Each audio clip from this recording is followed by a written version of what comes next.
Chair, may I proceed? Let me check with Honorable Malema if he's settled, so that we. Okay, thank you so much. You can proceed. Thank you. Maybe let's just not overload you, General. Let's deal. The first one, I suppose, the WhatsApps, you can just shrug your shoulders, and if that's what he received, because I can't show them to you, and neither can he. But let's look at the other one, the DAS letter. I think it's dated 24 October 2024, and a subsequent complaint to Parliament. She makes, if you can recall, just your perusal of the letter. You don't have the letter here. The perusal of the letter, she complains about Khumalo. She complains about the manner and the way the political task team does their work, acting unlawfully, unlawful arrests, detentions. It really does badmouth the political killings task team.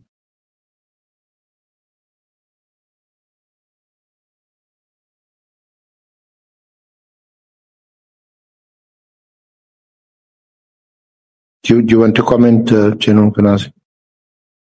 On the letter from one of the reasons. Yeah, Honourable Chair, honourable members, with respect, I don't know the person called Mary Diaz. I've never seen her. I've never met her. But for whatever reason, out of over 68 million people in this country, there are only certain individuals that get so much mileage in the public space that whatever they say, the whole country knows about it. And whatever they suggest, majority of the people in the country tend to believe it. I want to challenge and I want to request this committee to invite Mary Diaz, not visually. If she's in a wheelchair, we'll bring her here. But she must come here and sit in this chair and repeat that which she wrote. And then allow the honorable members to ask her questions. I did not start at the University of KwaZulu-Natal, but I learned that she's an academician. And I'm disappointed. If I was a student of Mary Diaz, if she was a lecturer, and she would have made me pass a certain qualification, I would begin asking myself whether is that qualification credible. Because you cannot be a researcher and you have someone sending you something and you believe it to be the fact and you go and communicate it out there as a researcher, if that's what she is. That's why I'm saying I don't know her. I'm beginning to question the institution that she works for. If she's indeed, because I heard that she's at the University of KwaZulu-Natal, the province I come from, which is a bit disturbing for me. Because, honorable chair members, with respect, I think Mary Diaz is a desktop researcher, if any. That's all she does. I'm not a researcher myself, but I believe I can do better than what she's doing. She, at one stage, she accused Gerald Khumalo to be the one behind the Cindy Somakatwa's murder. Gerald Khumalo is the one that arrested the criminals. He's the one that arrested the mayor, Ndobe, of Mzimkhulu, who later was released by court and he committed suicide. He's the one that arrested the municipal manager. He's the one that arrested the convicted fellow now. He's the one who arrested everyone. But because Mary Diaz is fed by a convicted person, because once you are convicted in crime, whatever you say tend to be questionable because you've already been found guilty by court. So a person who's found guilty by court sends information to Mary Diaz and the honorable member of this parliament, Mr. Adams, and they believe that. It's just disturbing, very much disturbing. So I don't want to debate much what she's saying. I don't want to argue in terms of the letter that she wrote. But if the Minister of Police, Mr. Senzo Mchunu, took the decision to write the letter of the 31st of December 2024, disestablishing the political killing task team, being informed by Mr. Meridiha's complaint, then I'm going to challenge that perhaps the minister, with respect, might need to go and relearn how to manage. Because as a manager, you don't do that. You do not do that. You arrive in an institution, you seek for briefing to be given to you, and you make your calculations about things. You then decide on the way forward. For the minister to come in, the executive of the organization, they are there in his disposal. He doesn't bother engaging them. But he listens to people who are outside the institution to give him WhatsApps that are disappearing. I don't know who told him that the WhatsApp disappearing cannot be retrieved. Maybe we need to help the minister. The WhatsApp are disappearing, they cannot be retrieved. The letters of Meritihas and many other people that influenced him and briefed him according to the reference letter that made him to reach a conclusion. You are briefed by anyone else other than the executive of this institution. And then you take a position, you believe this is the right position. So I'll advise the minister to perhaps go and get some training somewhere about management. General, I just to round off on Mary Dahas. I don't, of course, hold the brief for Mary Dahas, but Senior Counsel, I see Honorable Sangon is raising a hand. Thank you, Chair. I'm so sorry to disturb. Can we just be directed to where this letter is in the pack? That was my only intervention. Thank you.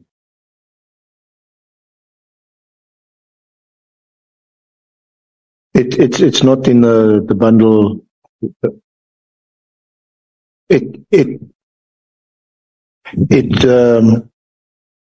It's not in the bundle as far, but we can make it available if the honourable members request it. Can send it as early as this evening. Yeah. You see, when you speak to the general, you say, "Can you please read it to the record?" So even yourself, when you make reference to an evidentiary material, you must also put it on record so that the members can have access to it. Thank you, Chair. Honorable Malem. So we agree that you can't take that line of questioning because we don't have what he's talking about. Because the conversation is going to be between him and the general. We are lost. It can't be correct that, remember, the SC is going to finish and then that document is going to be available to us tomorrow. We don't know what is really happening. So I think if it's not here, we are working on the basis of what is here, all the bundles that are here. If the SC wanted that to be part of line of questioning, he's the one who prepared this for us. He can't leave a document out and then come and question about it and say he can make it available when he had an opportunity to make it available beforehand. So we need to leave that one. That is exactly what I'm saying, because before he questions the general, he instructs him to read the material on record. And then once it is on record, questions will follow. So if you don't have that material now, SC, respectfully so, it will be unfair to the general to continue asking him questions on a material which is not before the committee. As you please, I was just putting a version of another witness, of someone who's going to be called, what his reasons were and for his comments, but we can leave it there, Chair. Yeah, because one of the other reasons was some work study, which again we've seen it and we have a copy of it, but it's not part of the record up until now. You see, the other challenge that the members may have is that they do not have that statement of Minister Mkhunu now. And if we use it to ask the general questions, the day Minister Mkhunu comes here, members make reference to the answers that the general would have given or to the questions that you have fielded. And then he says, but at that time, I have not given you my signed statement, or at that time, you also did not have my statement. It may be problematic. So I am pleading that let's proceed in another line. Maybe a suggestion, if I may, Chair, is the letter will be made available before tomorrow or tomorrow. So when honourable members have an opportunity to ask their questions, they can refer to the letter. I don't have a problem with that. When we have it here, if, for instance, you say, give me 10 or 15 minutes of your time because we now have the material here, let me proceed with it. It's okay. I'm trying to avoid a situation where, remember, the members are taking notes and they must come and ask questions tomorrow. If they get lost, it's going to be difficult for them to contribute meaningfully. So let's just accept it that that piece of evidence is not available now, and you make a commitment that it will be available tomorrow. Yes. Yeah, let's deal with it at that time when it's available. We can leave it at that, Chair. Yeah. Honourable Ngola, Honourable Sols. Thank you very much. No, just in addition to this which has been said now, there is a letter or an affidavit that which the General says was written by the National Commissioner on the 4th of July to him as the Provincial Commissioner of KwaZulu-Natal. Understanding that the second witness is the National Commissioner, can that also be made available as part of the bundle? So that we are able to agreed. Honourable Sols. Chair, a part of whose evidence will that letter be?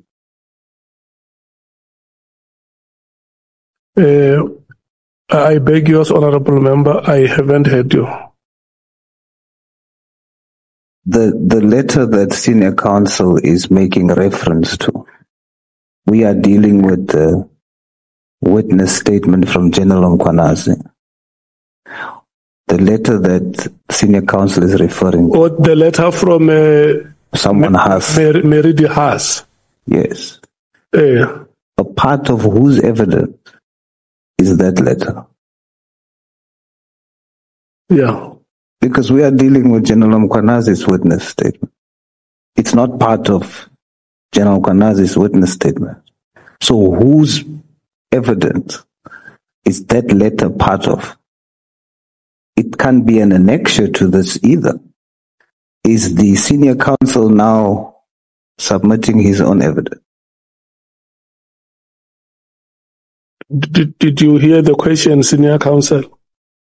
The Honourable Member is asking the letter from Meridi Haas, which is the basis of your questions, to the defense that maybe the minister will possibly give. Who deposed that letter with yourselves? That letter is going to be annexed or part of Minister Mkhunu's statement, and to be dealt with in his evidence when he gives evidence to this committee. But we thought it prudent, and it was discussed with the General during our consultations that we would also put the version of other witnesses who are still going to testify to him for his comment. That's the sole purpose. I'm not seeking to introduce the letter. In fact, the letter was then in consultation shown to General uMkhwanazi, so he has seen the letter. I don't want to make a further issue of it. All I'm putting to him are 4 reasons that Minister Nkunu has given to us as to why or what informed his decision of 31 December 2024 for his comment. Yeah. The one was the WhatsApps, which we also don't have.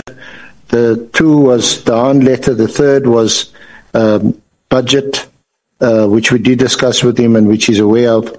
And the other one was a work study, which again, we don't have we have a copy and we have sight of it, but it's not annexed at the moment to any affidavits. I understand where you are coming from, that you might have understood that General uMkhwanazi may not have time again with the committee to respond to whatever could be said in his absence. But ideally, if the members had a sworn statement from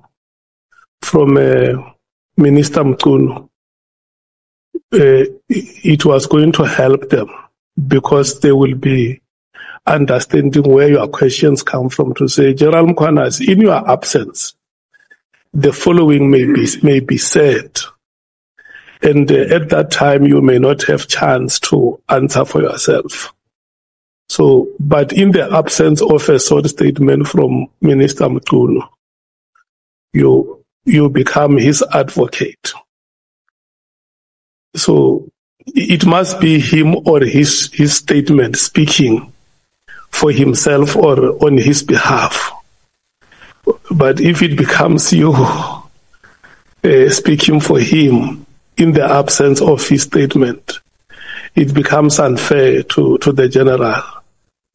And I don't know if, for instance, because if we don't have it, means he also does not have a copy of that statement which Minister Mkhunu would have made with you during the consultations. And I think that is exactly the point that members are raising, to say, we don't have those documents, and it becomes difficult for us to follow the proceedings in the absence of those documents. Can I take Honorable Sango and Honorable Sols, Honorable Malebo? Thank you, Chair. Unfortunately, I think this goes back to the question that I had asked on the procedure.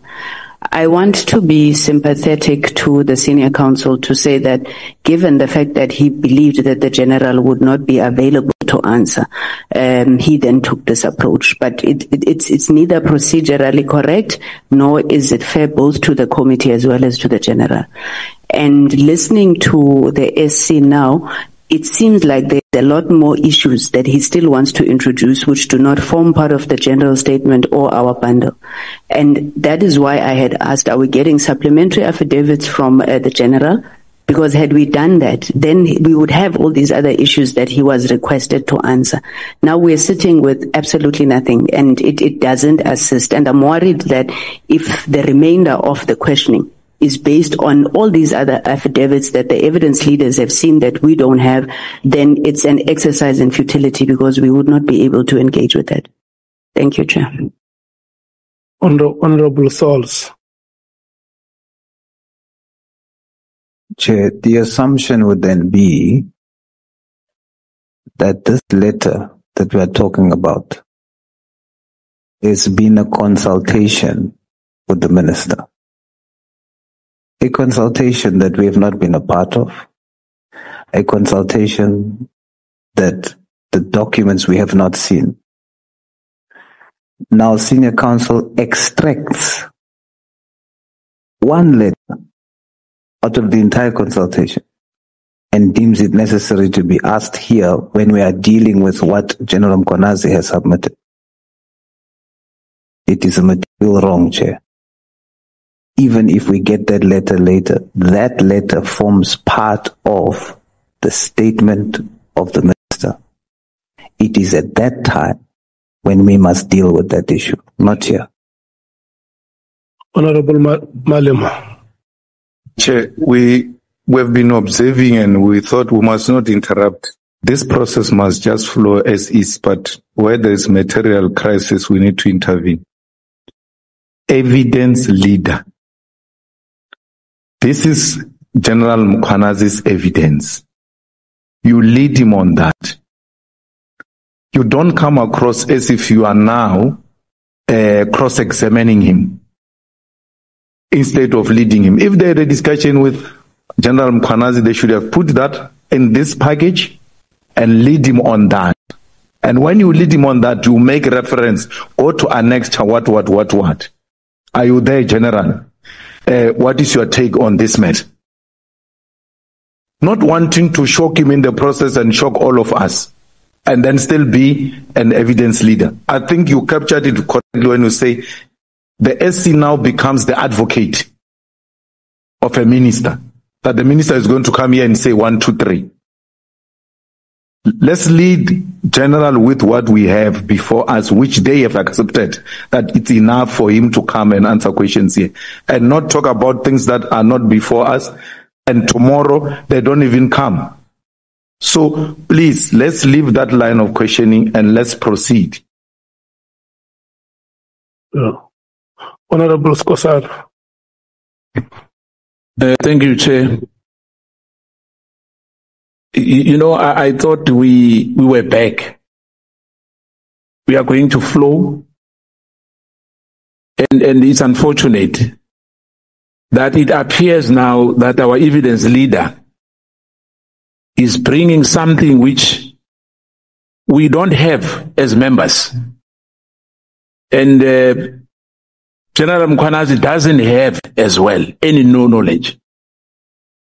And it's quite disturbing that our evidence leader looks like now he's defending the minister who's suspended or who's on special leave here in his absence.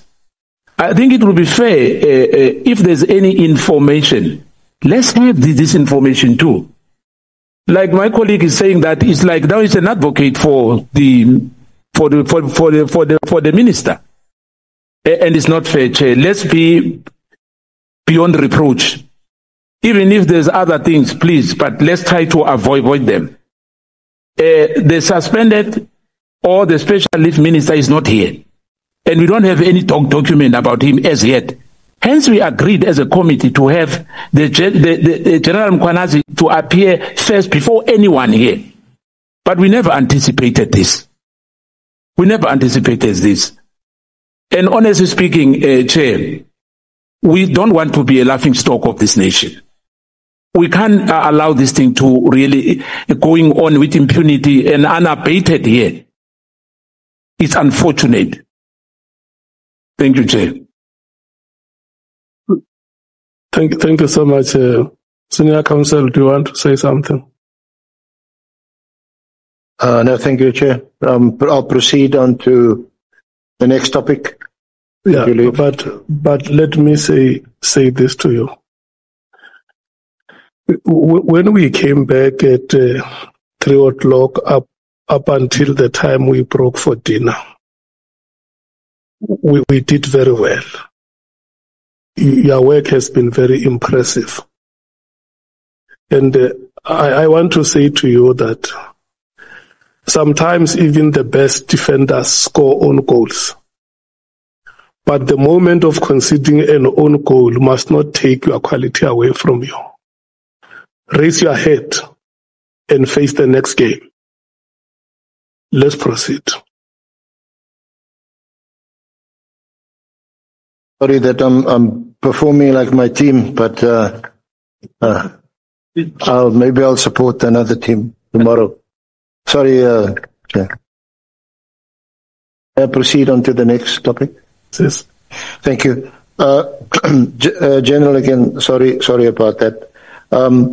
Can we go to the meeting that was held before the Portfolio Committee on the 5th of March? You deal with it at, it's at paragraph, or at page 22 to 26 of your affidavit. You'll see on page 22, paragraph 44, the background and status of the political killings task team was on the agenda. Details of your interview, which you've already touched on Police Day 2025. That was in January, was it 25 January? So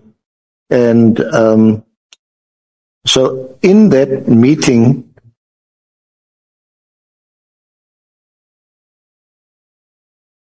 if I may direct your attention to paragraph 48,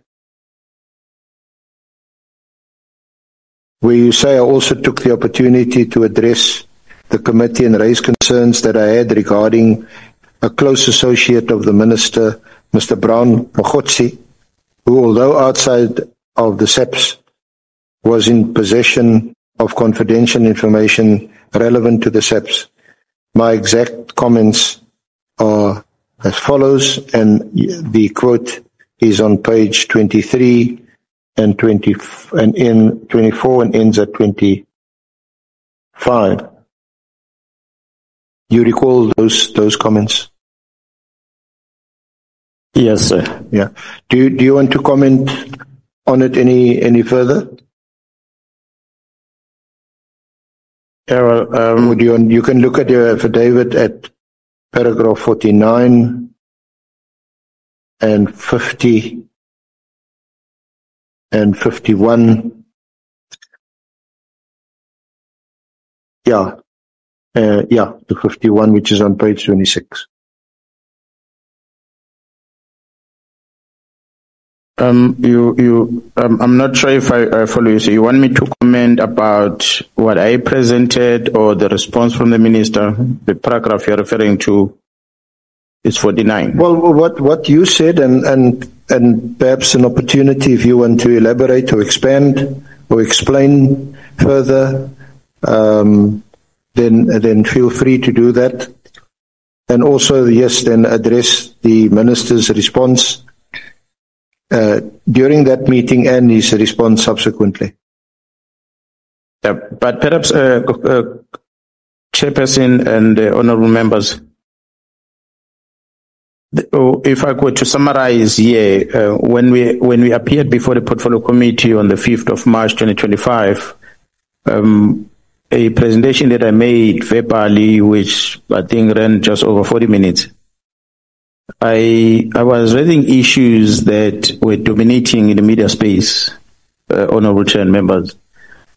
The incidents that seems to paint a negative picture towards the organization, and in the main, focusing at crime intelligence. There were some also negative things that were directed at individuals within the South African Police Service, including myself, that I was talking about. So I narrated in details in terms of what got into the media space that came from the incident of a correctional service in KZN, and what came to the space with regard to the incidents that are happening in investigations that have been dealt with by the team in Gauteng. But more importantly, Commissioner, Chair, Honorable Chair and Honorable Members, I wanted to bring to the attention of the Portfolio Committee the involvement of someone who's not a police officer on the matters of the police, on the affairs of the SAPS, and that was Mr. Bebhodla. And I narrated in terms of how he came to be known by myself and what I since learned about his involvement in the business of the SAPS. And I presented that in the presence of the executive of the police, from the minister, deputy ministers, and as well as the National Commission, before the Parliament. So it was my hope that when we are presenting such, that there is someone who's not a police officer that has got access to police things, sensitive things, that the attendees in the meeting are going to take that serious going forward. And when I also spoke on that meeting, I made mention of the bad things that were happening at crime intelligence, according to my experience, that happened in 2011, 2012. And I drew parallel to what was happening then as compared to what is happening now. That beside the National Commission had made his opening statement on the very same meeting on the 5th, where he mentioned that when we are trying to deal with the bad ones at crime intelligence, those that are so used to benefit illegally within the resources of the state at crime intelligence, and the only way to counter the action that the management is taking against them is to invite the media and invite the so-called whistleblowers, invite the people that are very vocal and have got a lot of followers out there, including some journalists, to start spreading lies. And unfortunately, the lies that have been spread, the members that's supposed to pause and investigate, they don't do that, they believe it. And when they believe it, it then damages the institution as a whole. So I wanted to indicate that, Honorable Chair and Honorable Members, that we have experienced this in 2011. And it's happening again now. We should ask ourselves a question as to why is it happening? Something must be done. For my response then to be addressed in a manner that the minister responded by simply say, I'm no associate to the person that uMkhwanazi is referring to, and it ends there. It was rather disappointing. Because I'm presenting evidence that says here is a man who talks about police secret things. He sends me WhatsApp. In his WhatsApp, he attaches presentations of crime intelligence. And he tells me about general Khans that are in meetings, that I must ask them for further details of presentations. And then you ask yourself, but we have general Khans in crime intelligence that are part of meetings. Why a person is not in the police has that information? It simply says someone in the meeting is sharing this information to a person outside the meeting. So it was a worry. So that's what I can summarize here, that in short, bringing this thing to the attention of the portfolio committee was to trigger an action that, although it was not in presentation form, on black and white, submitted to the portfolio committee, but it was to trigger the further interrogation of these allegations that I'm making. But I must say, maybe it happened, I don't know. I was never invited after that to date until, well, the 6th of July. I must say, Honorable Chair and members, I'm glad we did that on the 6th of July because we're invited here now to elaborate more on this, which I thought we would have done it on the 5th of March. So in paragraph 51.1, you provide further evidence, investigations and analysis of data downloaded from Mr. Matlala's cell phone point to a deeper association between Mr. Mokgotsi and Minister Mkhunu, an association the Minister had at first categorically denied at the Parliamentary Portfolio Committee meeting on the 5th of March. You confirm that? Yes, I confirm. And then at the second subparagraph, through a series of WhatsApp conversations between Matlala and Mokgotsi, around the time the Minister issued his directive to the National Commission on 31 December 2024, the only reasonable inference that can be drawn is that Mokgotsi and Matlala were aware of the Minister's directive, which amongst others aimed to disband the PKTT immediately.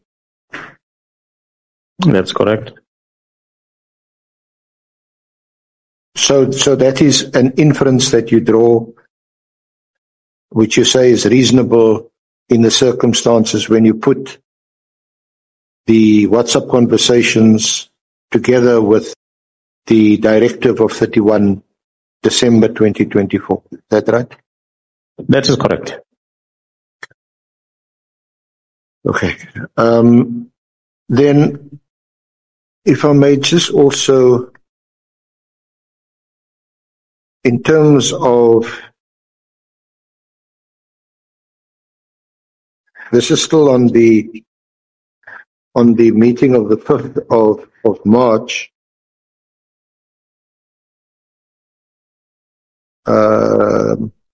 The Annexure General and Honourable Members is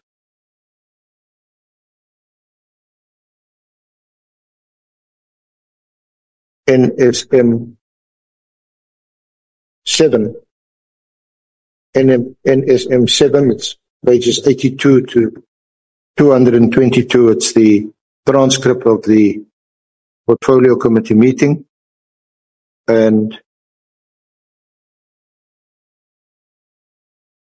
I want to ask you to turn to page, it's 217 of the paginated bundle, the one on the right top, or page 133 of the actual transcript. You got it? Yes. Thank you. So, if you see there at the middle of the page,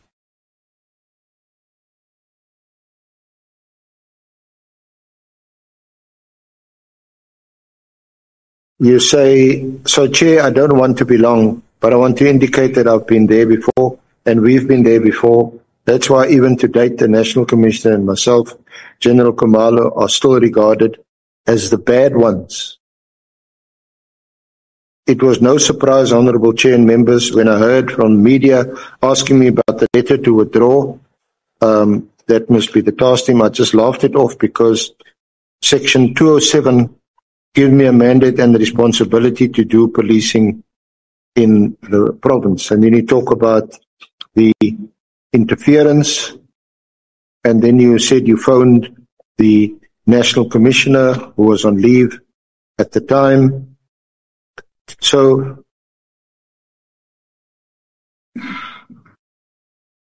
General, I just want to, I'm pointing this out to you and I'm just asking for your comment because this is on the 5th of March. You make these allegations against the Minister. You spoke earlier, and General Khumalo spoke earlier about the political task team. And here you raise what are clearly red flags. What did you expect the Portfolio Committee or Parliament to do anything about it when you said these things before the committee? Honourable Chair and members, as I said again, when we appear before the Portfolio Committee, we wanted to bring to attention of our leaders, the leaders of government, that things are not well within crime intelligence. Things happened in 2011 that we know of. Myself, the National Commissioner, General Khumalo, were exposed to that. We became victims as a result. Similar things are happening now while we are still in the organization and holding this position that we are having. And something needs to be done, but nothing is happening.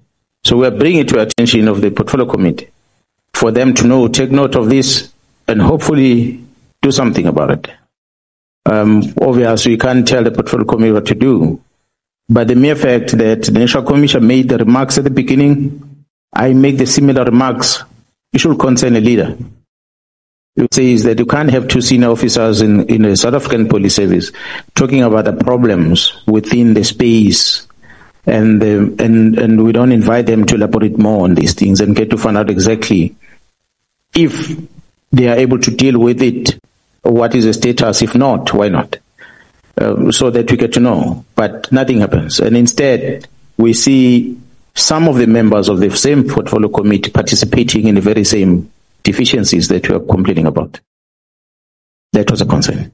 So would it be fair to say that given what appears to be a lack of response or failure to respond to what one can call your pleas at that meeting on the 5th of March. There was your letter to the minister, or rather your WhatsApp to the minister, 4th of April. There was the awards day in late January, where you also expressed a lot of frustration. Did all that inform your decision to do the media briefing on the 6th of July? Yeah, that's correct. When you go to the different structures of government, one, you are frustrated within the legal system, which the judiciary seems to be playing a role. Yes, I did not escalate this personally myself to the Chief Justice within judiciary to the complaint, although there were some other complaints that were leveled against some of the presiding officers in different areas where they're working. But I tried to reach out to the executive authority, which is another arm of government, through the National Commission, to plead with the National Commission to approach the president about this. And nothing seems to be working. And one then approaches the last part of leg of government, which is Parliament, through the Portfolio Committee. You talk about things of concern that are happening within the space in the presence of the executive authority. But he just pulls a cold water on it, and nothing happened. So once you realize that, okay, that means almost everywhere you're trying, nothing seems to work, then tell the people that placed you and put their trust on you about the challenges that you're experiencing. And those are South Africans. And it is the South Africans, I believe, that brought me to sit here today, and all of us. Had we not done that, we wouldn't be here. So the 6th of July was a last resort? That was the last one. Thank you. There's just two aspects I want to deal with. Let me deal with the last one first, because the other one may be somewhat controversial. Can I ask you to look at, we asked you to give some forward-looking, or to propose some forward-looking measures to strengthen the police service, which is part of our terms of reference, or the committee's terms of reference. Honourable Chair and Honourable Members, it's at page 31 and 32 of the General's affidavit, at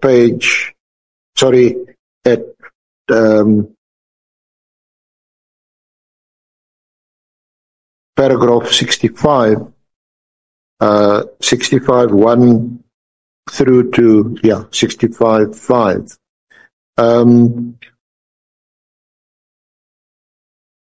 Honourable Chair, the affidavit is obviously part of the record. Can I ask, General, is there anything specific that you want to comment on or highlight in any of these measures and recommendations which appear from 65.1 to 65.5?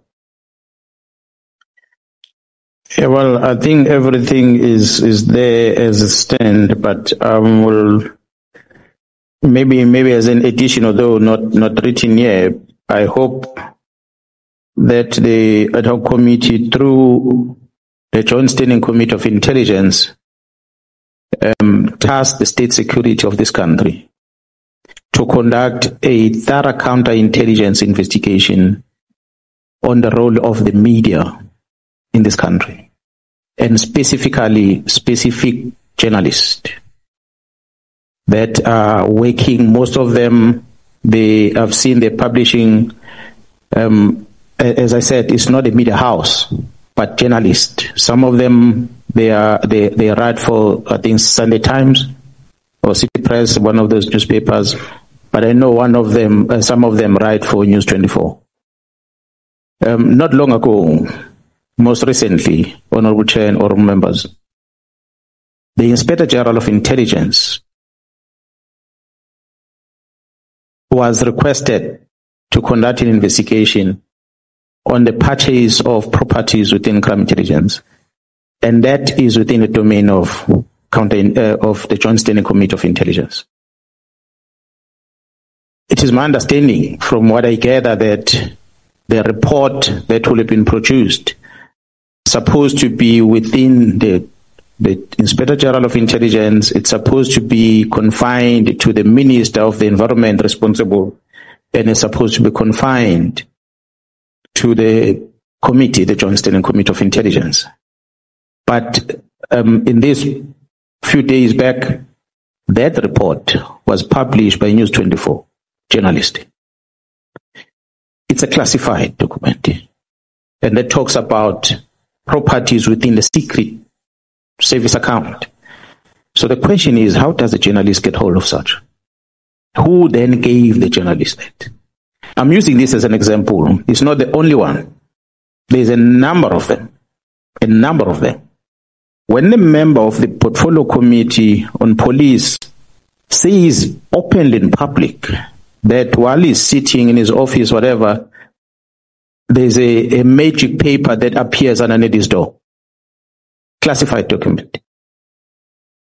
And that leads him into go and open a case. It needs to be investigated, Honorable Chair, honorable members, because the records, the control register, the Office of the Inspector General of Intelligence will prove that the Office of the Inspector General of Intelligence has been an operational center that has been used to counter this criminal investigation happening in Gauteng. The control register in that office for people to come in and out will give evidence of people that have been visiting that office, including the honorable member, Mr. Adams, who traveled there. The member in the Office of the Inspector General of Intelligence, Advocate Governor, should be invited, Honorable Chair, to come before this ad hoc committee, if I were to recommend, where she is going to come and tell you about the experience and the horrible things happening in that office. That the member, Mr. Adams, is the one who came with a classified document and presented it before the Inspector General of Intelligence to request Inspector General of Intelligence to conduct investigations on things.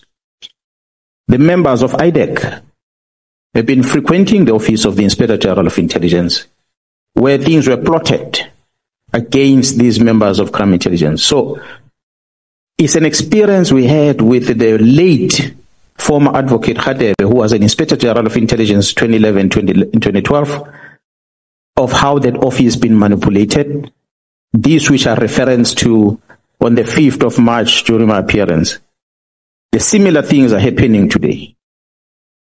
Crime intelligence has been doing a lot of bad things, and the bad things are brought to the attention of the Inspector General of Intelligence and supposed to end up with the Joint Standing Committee so that people are held accountable for the wrong. Honorable Chair, honorable members, people will say uMkhwanazi is very insensitive, but when we talk the honest truth, we must tell the truth. The country was in pain to listen to how much of money was spent at the former president's house, homestead at Ingatla, because there was an accountability that was happening at the time. But this government has never paid attention on the amount of expenditure that was incurred by crime intelligence over years. Interrogate that within the Secret Service account. The misuse of the Secret Service account. Obviously, the Joint Standing Committee is supposed to do that. It's disturbing when reports supposed to be presented to such structures to hold people accountable. Nothing happens to it. We are sitting today, the country is in mourning because we lost one of our ambassador in France. But then ambassador was a minister of police. As you switch on the television and you watch the homestead of the former minister of police, you're going to see a very big wall, perimeter wall, that was built by the money from crime intelligence. But nobody was held accountable for such, and reports are there. So, 2011, we're experiencing all these things. It's members from crime intelligence that takes the money out of crime intelligence to use them to take control of the executive authority. The minister never asked for the wall. The members from crime intelligence took the money secret fund account to make that wall so they can get control of the minister. So tomorrow they can then loot that money on their own. Then the minister can't say anything. It's the same thing brings us here today. Minister of Police, Mr. umkhwanazi, was made to sign a letter by the raw people within the organization. They might have done something to him. He signs a letter, he committed himself, and today he's in trouble because of that. Had he not signed that letter, he would not have been here.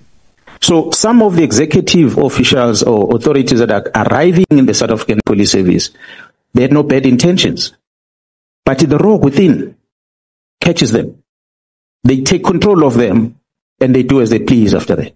So as one of the things that I will recommend, Honorable Chair, defense intelligence, state security does not account to the open committees in Parliament.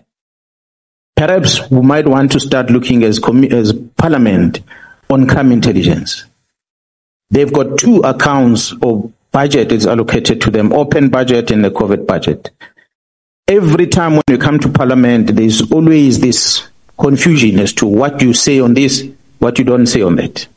Because there are questions that are coming from Parliament that talks about COVID issues that should be discussed in another committee, but they are expected to be discussed in this open committee. You can forgive some of the parliamentarian members, they don't know that. They're going to know about a house that was built or bought. They throw questions and they want you to explain that. They don't know that belongs in another committee.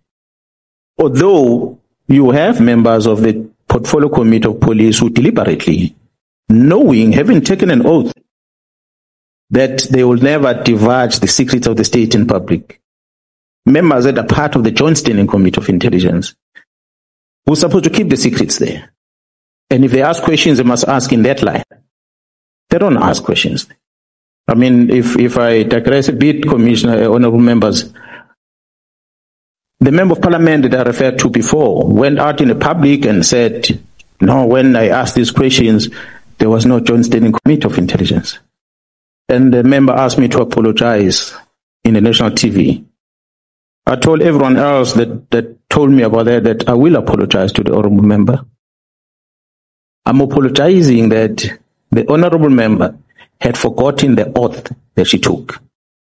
I apologize for it. That she took an oath.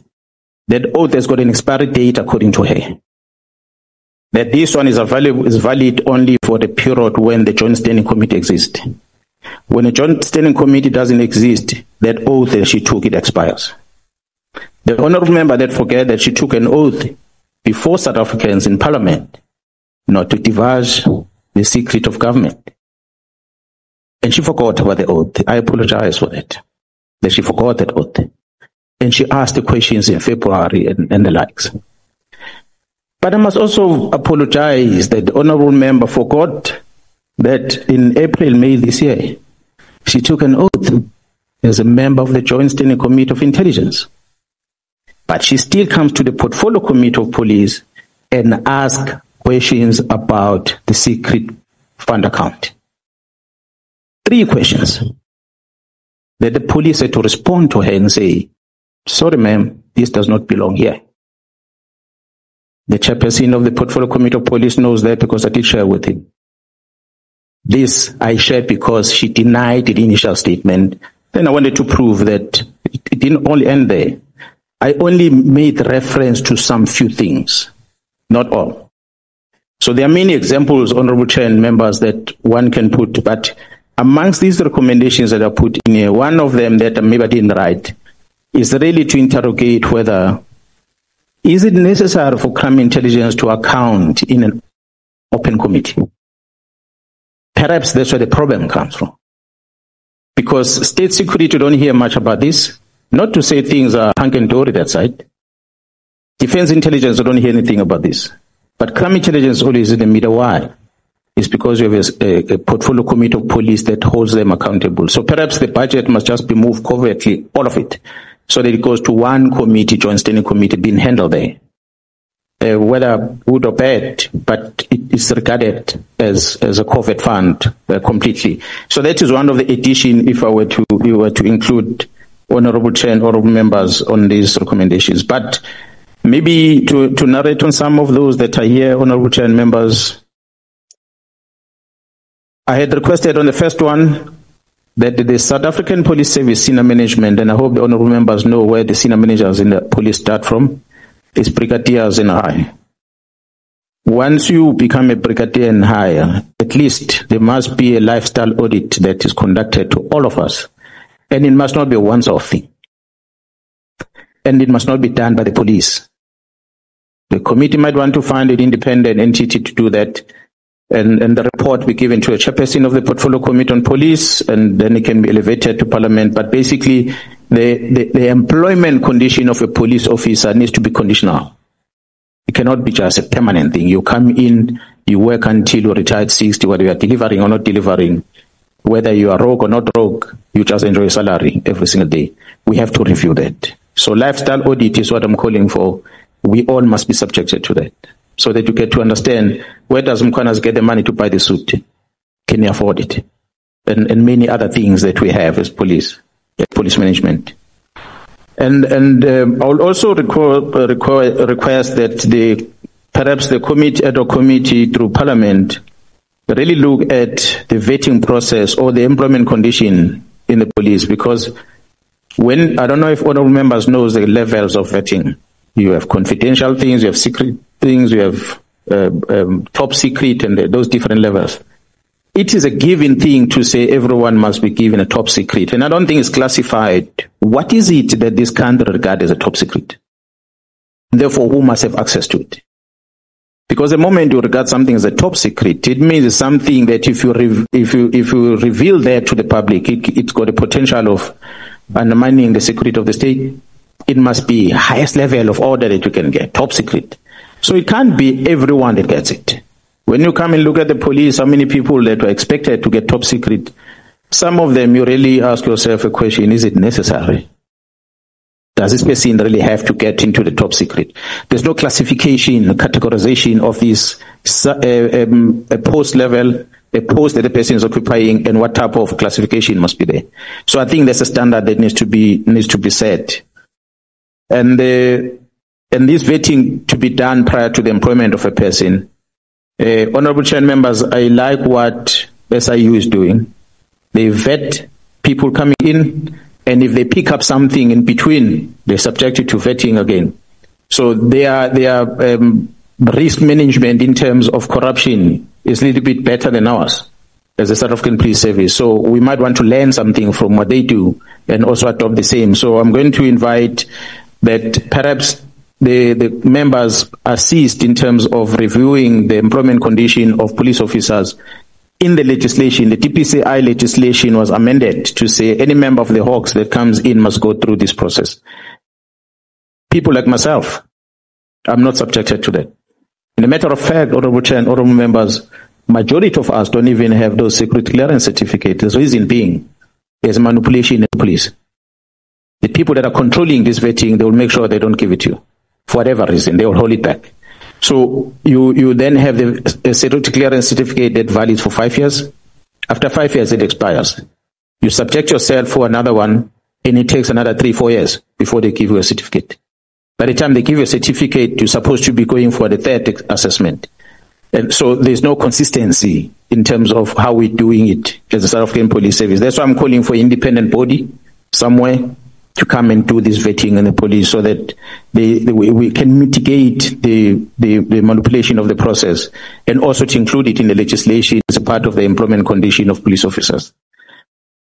On 655, Honorable Chair and members, you'll forgive me on this one, but as I've worked most of my life as part of the operator in the task force, crowd management, as well as in different environments that I work for in the police. When you plan for an operation, you need to identify risk and put plans in place. You cannot go and target, go to a specific target without identifying what risk. There could be a river that takes you there. So you must know how to cross that river. There could be dogs in there. You must know how to neutralize those dogs before you get to your target inside. When you go into a building, you might find the building, there's a lot of you're looking for drugs inside. There are a lot of pipes in around that building. You don't secure those pipes. They're going to flush everything down the pipe. By the time you get in the building, you get nothing. Those are the risks that you have to put in place, risk management to put in place. We are coming from the old days. I'm not saying that we must copy what is there in the old days, but before the SAPS became a service, it was a force. It was SAP without a S. But the SAP was a government entity that was assisted by the Homeland Security. So we had different policing agencies in the country that were running. All these police agencies merged in 1995, and they formed this, what we are referred to now as South African Police Service.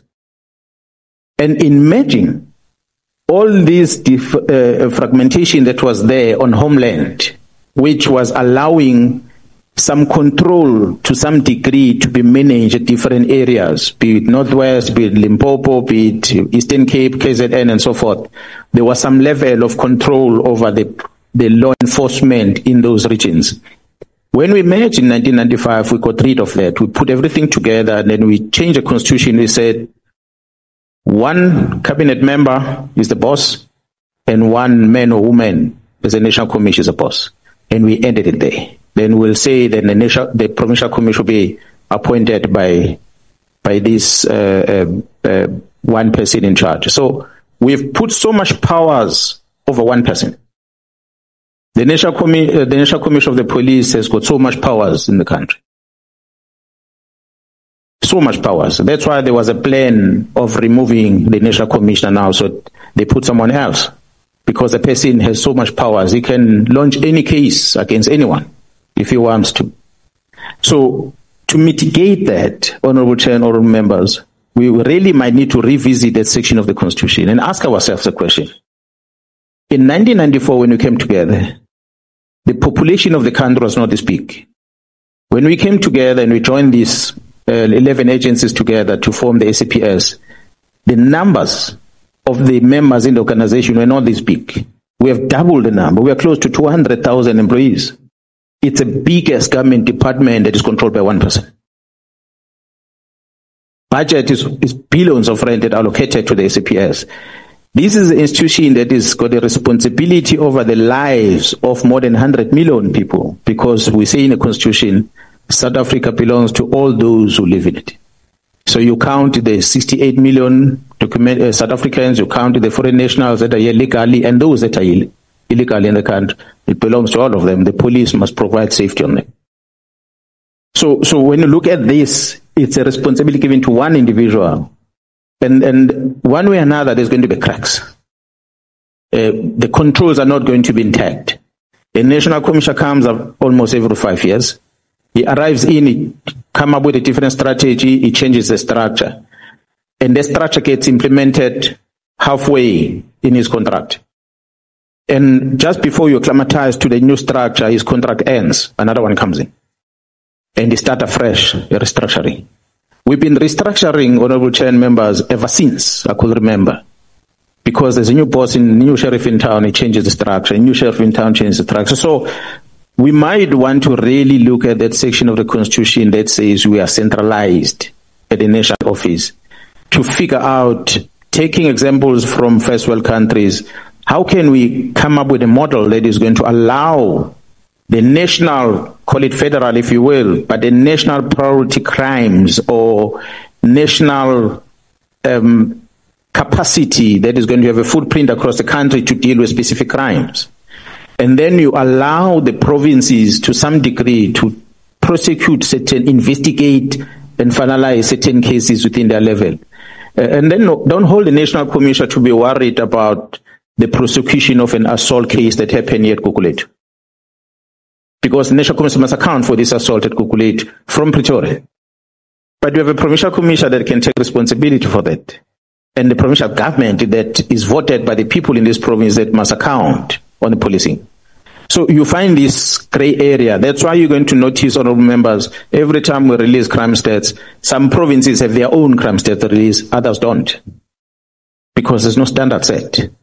The other provinces feel that they must take responsibility for policing. The others say policing is a national responsibility, it's not ours.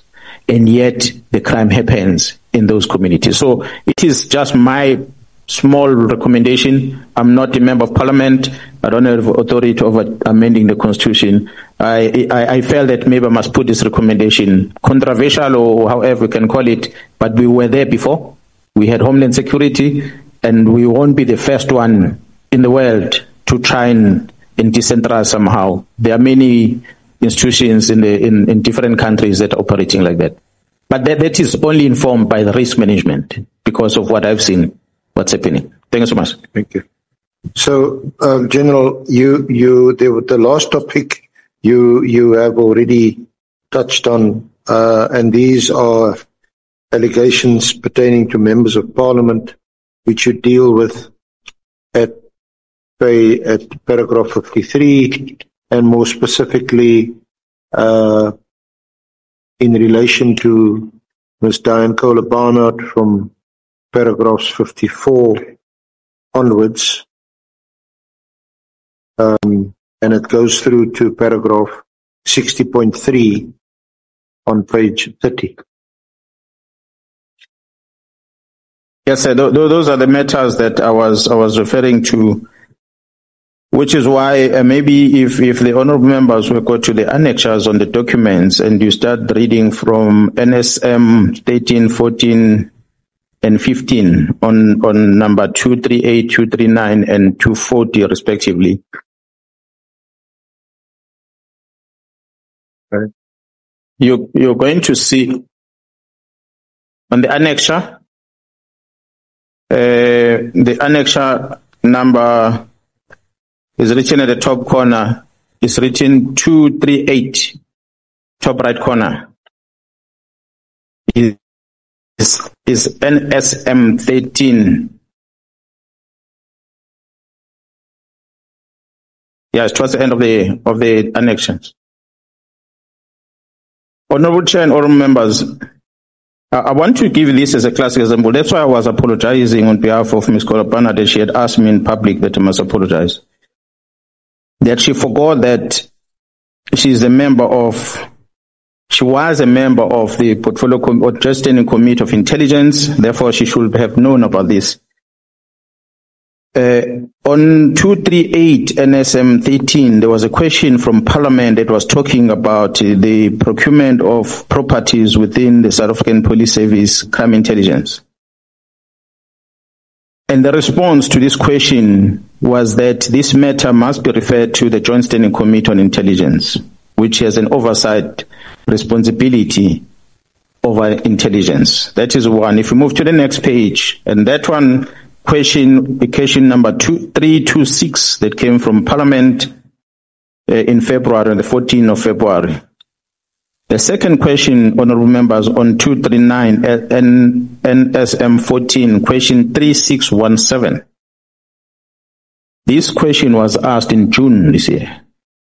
And in June this year, Ms. Kohler-Barnard was sworn in as a member of the Joint Standing Committee of Intelligence. She asked this question. And here she wanted to know about the investigation report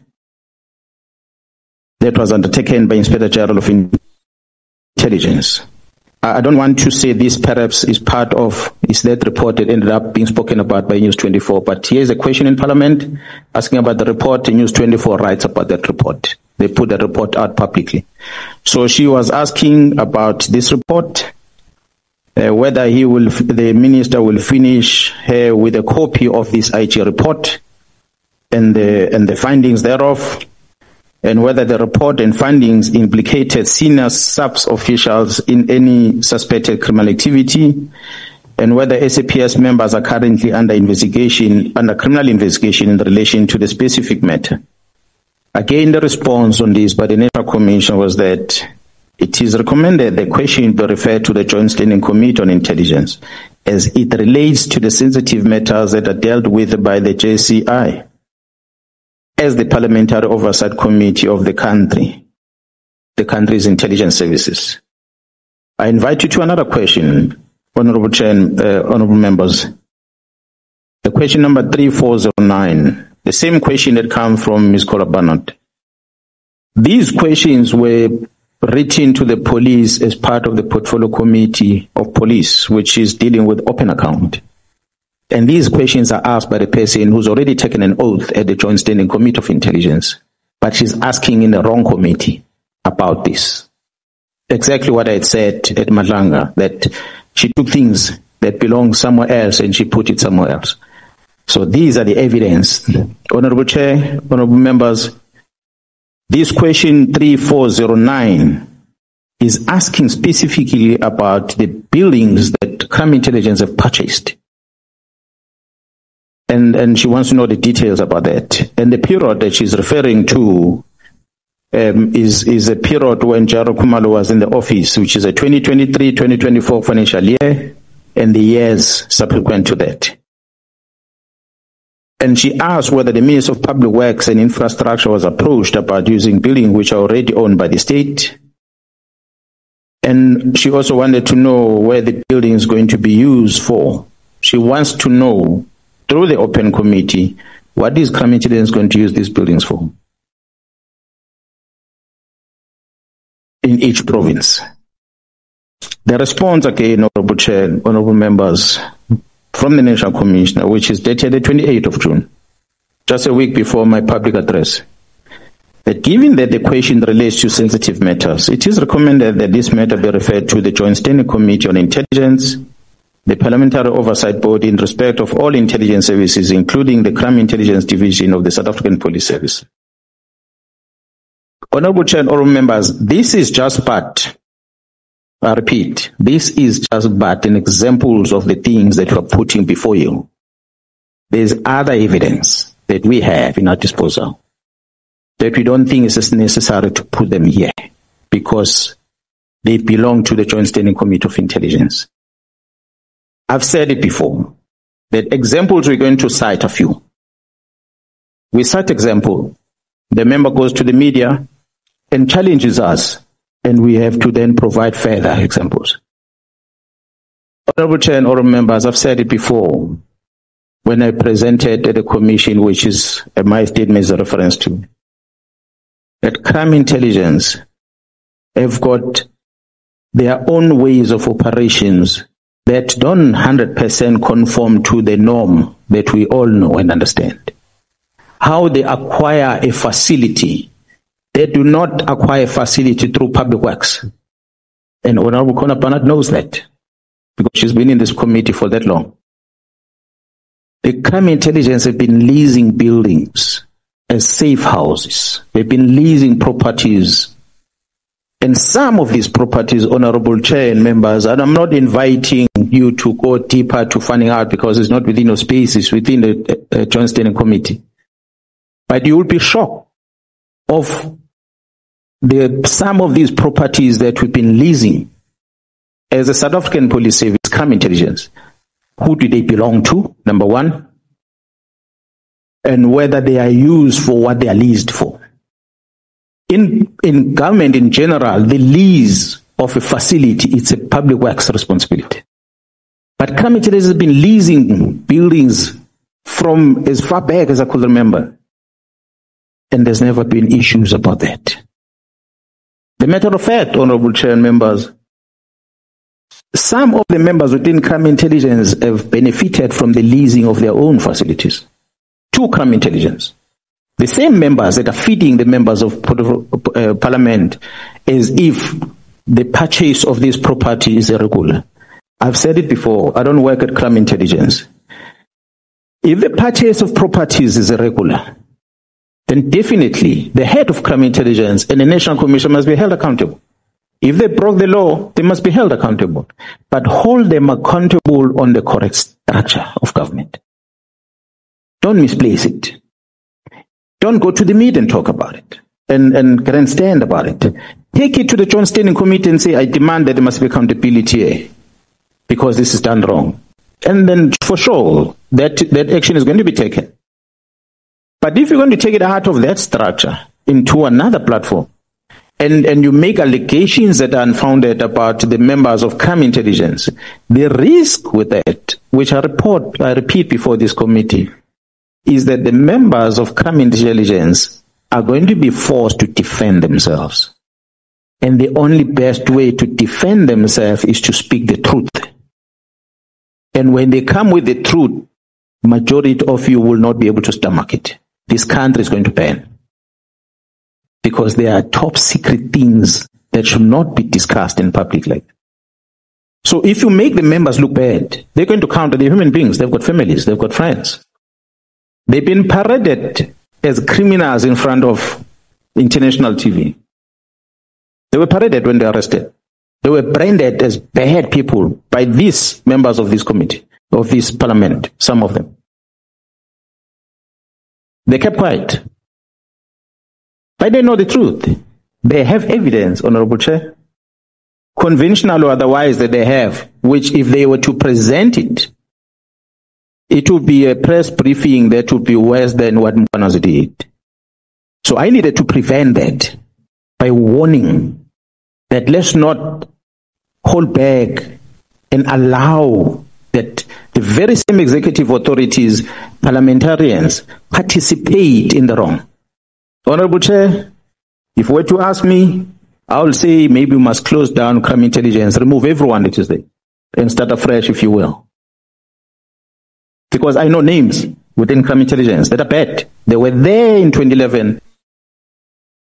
They are still there today. We have family members of the Mdlulis of this world that are still controlling gadgets that are listening to all of you at crime intelligence. And that's what Khumalo is trying to fix. What does he get in return? No, leave this thing alone. You are the bad one. And other members are comfortable because, not going to talk about benefits that comes with it. So Honorable Chair, members, you'll forgive me, but I feel that these things that we've put on this statement is just a tip of the iceberg. Go to the media tomorrow, Honorable Member, and say things again. I'm going to come with another evidence. Yes, my submission. Thank you. Thank you very much, General umkhwanazi. Again, sorry for the delayed start and for the long session that you've had to endure for the day. And we thank you very much again for your evidence, for your cooperation. Thank you, Honorable Chair and Honorable members. I want to give, and I hope that honorable members will have enough time to do reflections and come here tomorrow prepared to raise any issue that they feel is in the best interest of the people of South Africa. For that, I want to thank you so much for availing yourself. You are the head of the police services in that province, is the second largest province in the Republic. 1 minute away from that province is a concern in terms of spiraling crime statistics in the country, but you still gave yourself chance to be with us here because you feel that you can play a role in the renewal and ensuring the safety of the South African society. Lieutenant General, we have come to the end of today's proceedings with you as a witness. But like I've said, as a South African, you have that imprescriptible right to join fellow South Africans on the gallery in the event you may wish to follow the proceedings of the committee. We are resuming at 9 o'clock tomorrow at this venue, yes. So we want to thank you so much and all the best. Senior Counsel, we want to thank you.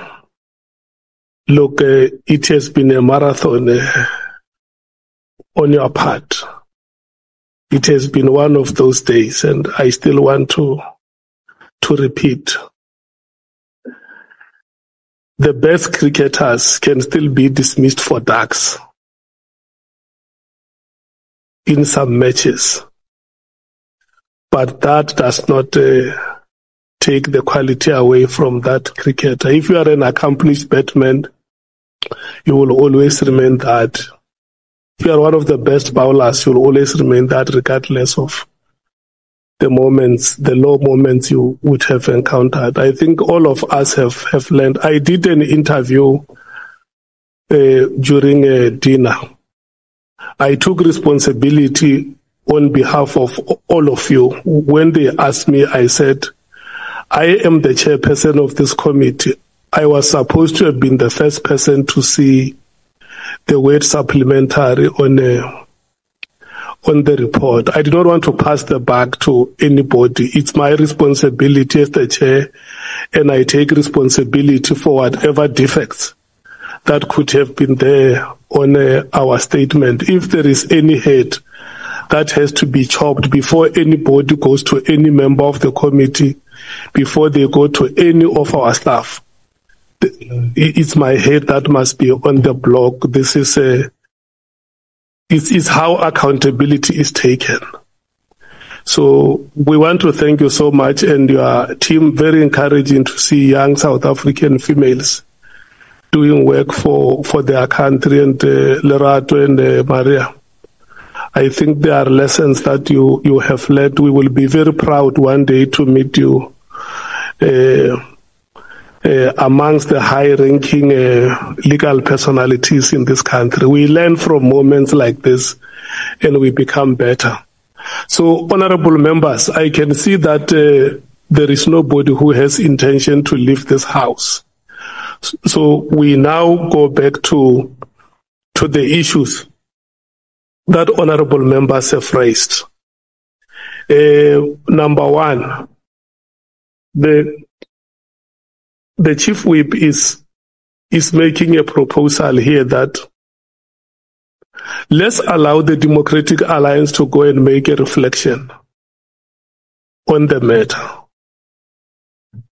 And maybe the DA can come back tomorrow morning and report before the committee on how they feel about the matter. I'm trying to modify the proposal that he has made so that they think about it and come back and say, look, in the last meeting, when we concluded this, we gave an example of the pendulum.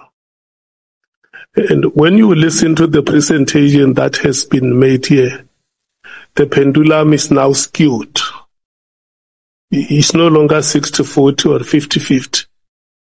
It may be 100-0 or 99-0.1. The pendulum is now skewed. It has swung heavily. And the proposal is that let's allow them to go and make reflections and report tomorrow. Can I check with honorable members if they support this proposal? Honorable Nomvana.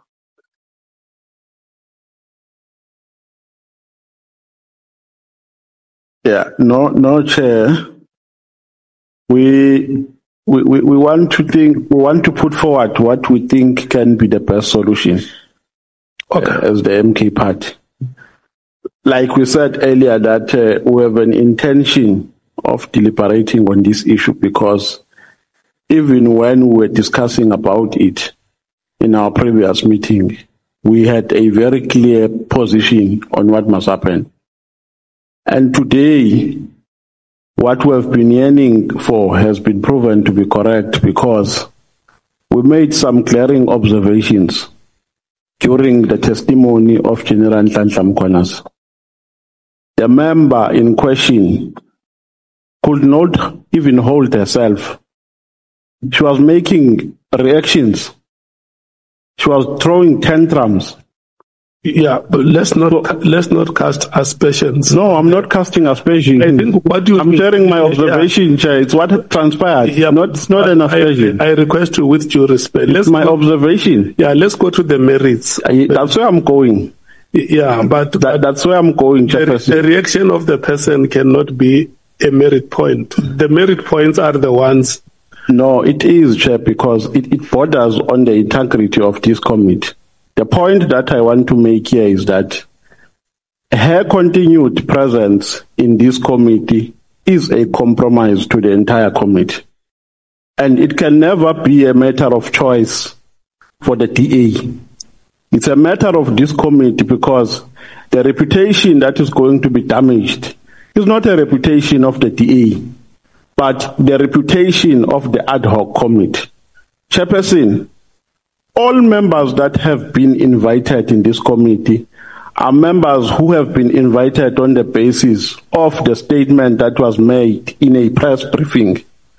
Now today, a police officer with the constitutional responsibility and who has been testifying under oath has laid allegations against a member of this committee. These allegations have not just been laid by a person who's walking on the street, but by a police officer with powers to investigate under oath. So we cannot belittle them. We can't just treat them as a by-the-way issue. The position must be taken by this committee chair that at first the DA must bring another person, failing which we enforce. We take a position as this committee. It can't be a matter of the DA, chairperson, because the DA, if it had conscience, by now would not be discussing about this issue. They would have brought another person to say, to safeguard the integrity and the credibility of this committee. We are bringing another person until the name of the member in question is cleared. Well, members of the public are not going to have respect for this committee if ourselves are not respecting it. And we can't treat members of parliament, we can't give them a special treatment.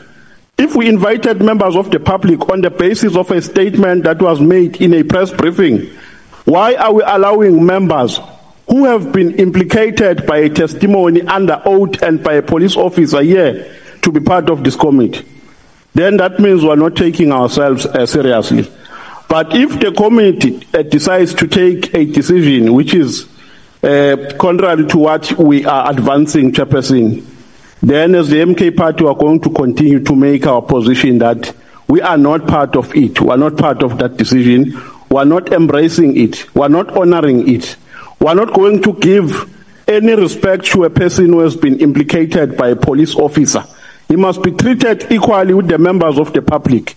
No special treatment must be given to members of parliament because they are members of parliament. Whereas in a statement given under oath, so chairperson, we support the motion, but in supporting the motion, we are saying subsequently, if the DA does not take a decision, a decisive decision to recuse the member, the committee must have a position because this is a committee matter, not a DA matter.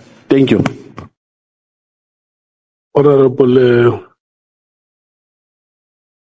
okay, let's do this. Let me give Honorable Cameron first to speak and hear what they are saying. Maybe they can help us. Chair, thank you. Chair, Honourable Novalo should know the rules, that it's a party matter, not a committee matter. The party will certainly discuss, but I can tell you now that from where we stand now, no one will recuse themselves. We all keep mentioning a constitutional democracy here, and we all keep citing the Constitution, and we keep hearing what would happen in a court of law. But now we're finding someone guilty without an opportunity for them to speak on their own behalf. I think it's utterly unfair. No, Chair, and I think that's not the direction we should be pushing in. So we're not going to debate it. We'll give feedback tomorrow. The point is we need to respect the institution. Point of order, Chair. It's a procedural point. We can't do this, honourable members. Yeah, but it's a procedural point. The point of order is procedural. Chief Whip, yes. I agree with you.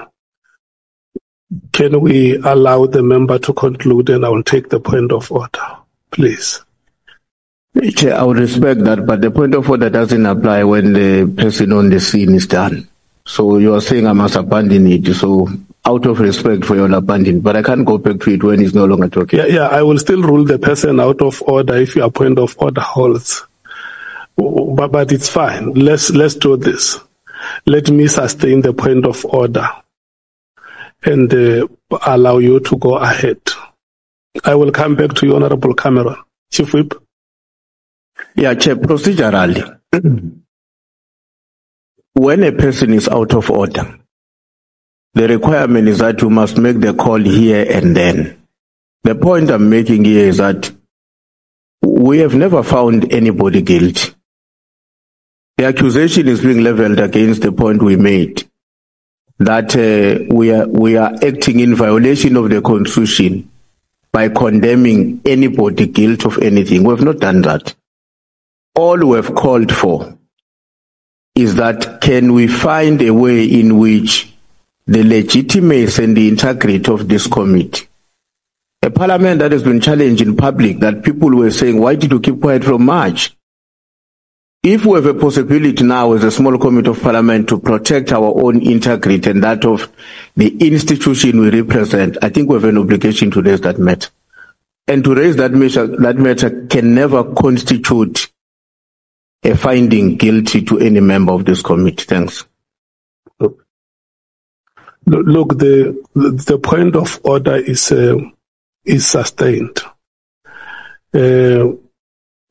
I think, Honorable Cameron, even before you come to speak, from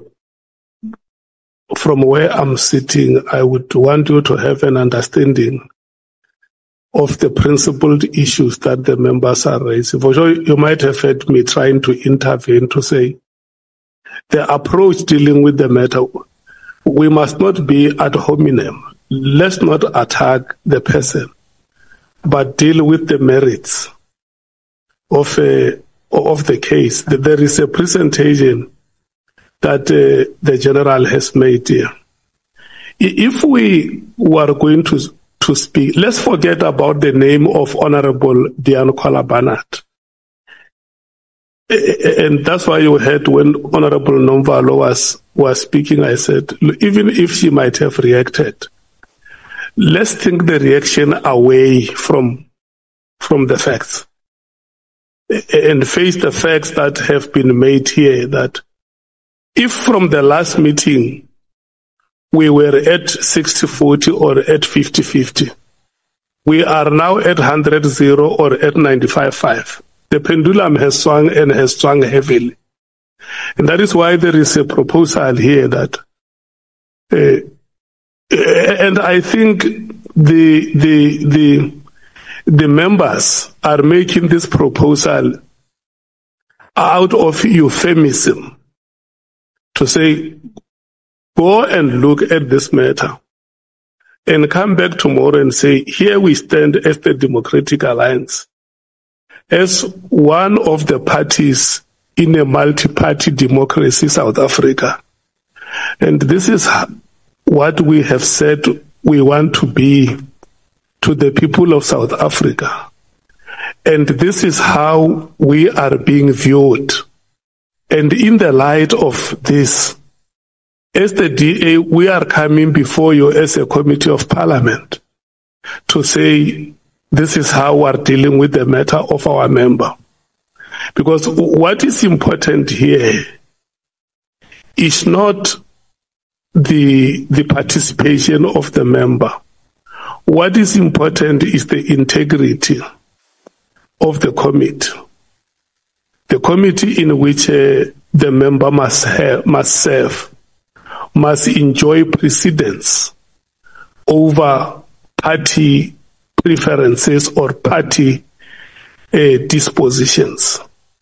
And I think this is the manner in which we have to deal with this matter. We want to give that opportunity to go and make reflections without being influenced by any one of us here. Yourselves as a party in a multi-party democratic spectrum in South Africa.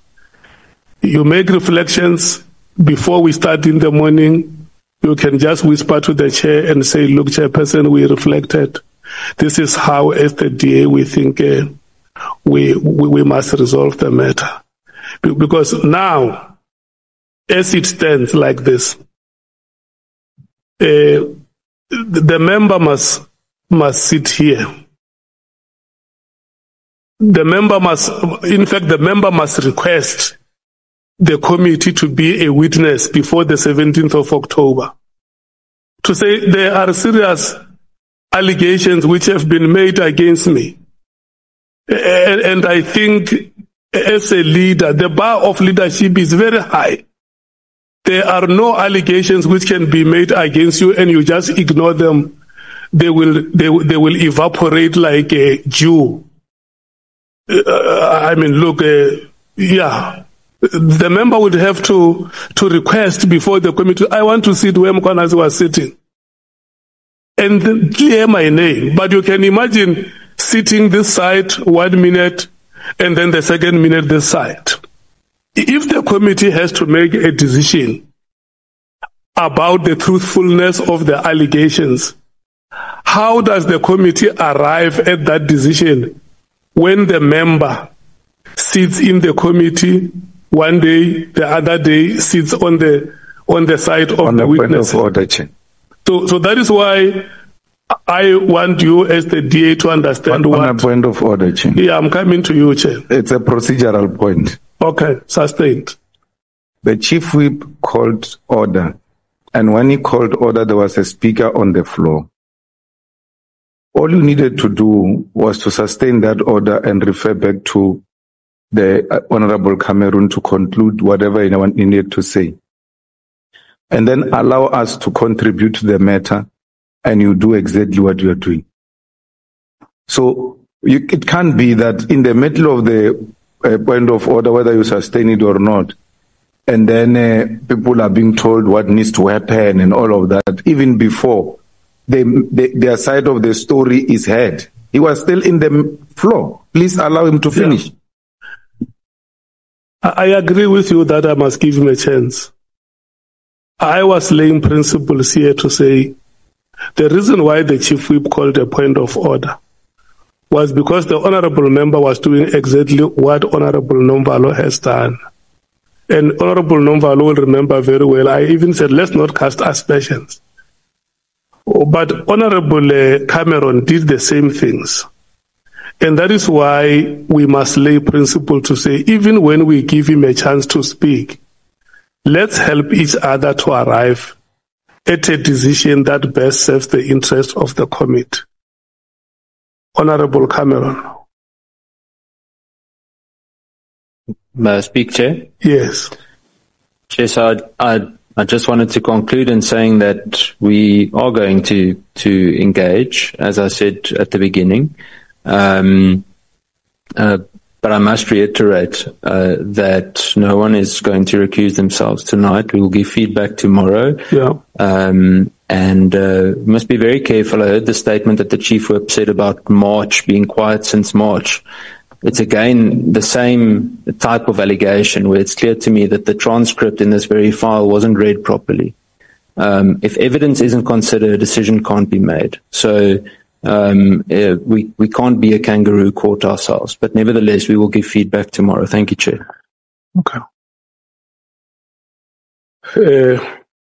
Can I have everybody who wants to speak raising a hand so that I know that the list that I take is the last list of hands? Honorable Sols, Honorable Malema, Honorable Shigeleng, Honorable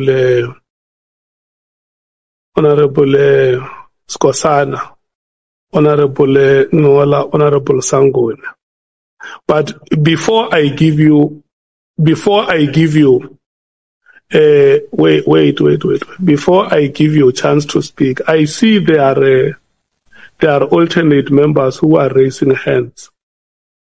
Can I check amongst the alternates? Except I saw your hand, Honorable James, Honorable Shongwe. Can I check amongst all of you, Honorable Vessels, Honorable Mattheys, Honorable Sokanyile? Is there any one of you, the alternates, who want to speak? Oh, okay, I'm not seeing any one of you who wants to speak. Let me start by taking Honorable James and Honorable Shongwe first, and then I will come to the full members. Sorry, Chair, can I call a point of order on procedure, even before they come in? Yeah. It's very procedural. Yeah. No, Chair, I just want clarity on the inputs that you are calling for now, because we've had a response from the DA and they said they are going to come back tomorrow. Are we seeking to reverse that? Because the DA, based on your summary, has given us a way forward. If you could just give guidance. No, the DA has responded. I want to hear what are your replies to the summary of the DA. Yes, I think it's fair, because if they say, no, we will give you a report tomorrow, then I say the meeting is dismissed. I don't know whether that will sit well with yourselves. Yeah. So, Honorable James. Thank you so much, Chair. I want to say sitting is very frustrating, especially at this hour, considering that this matter was belabored extensively in 2 of our previous virtual meetings. We even sort of concluded at the one meeting and said we will pick up on this exact matter at the next meeting, which we did. We then again deliberated on it. I remember saying that you cannot have a striker and a goalkeeper at the same time. And that is how we ended that meeting. We're also saying here today that the decisions of this committee then lies with the DA, and we then forfeit the terms of reference that we all gave submissions into. The terms of reference are quite clear, where it says that anyone mentioned, and I even, when I mentioned this in our previous meeting, I said, I say this with great sensitivity towards the member. And we practice caution when we're saying this, because somehow there's a narrative or there's a feel that when someone is mentioned, there's an assumption that that person is guilty. It is not that. When someone is mentioned, in fact, if anything, that is an opportunity for that person to then present its case to this committee. And we said, in all honesty, we are not here to please ourselves. We are not here to rub each other's egos up. We are here to serve South Africans and do what's in the best interest of South Africans and garner, if anything, you started off and you said, let us work towards garnering public trust. So how do we garner public trust when we have a striker and a goalkeeper? How do we do that? So as Action SA, we make a submission here, Chair, that in all honesty, the DA needs to field someone else, temporarily even, until the member has been cleared. It's that simple. Thank you. Thank you so much. Honorable Shongwe. Ngabonga kakhulu Sihlalo. Sihlalo sami soyobatolekela. You know, I'm exercising the discretion. I know. That's why ngibonga kakhulu. Chair, NSM 8 is a letter of yele NTTPK from a minister. You go to NSM 13, 14 and 15. They are not different compared to what General uMkhwanazi has given us as evidence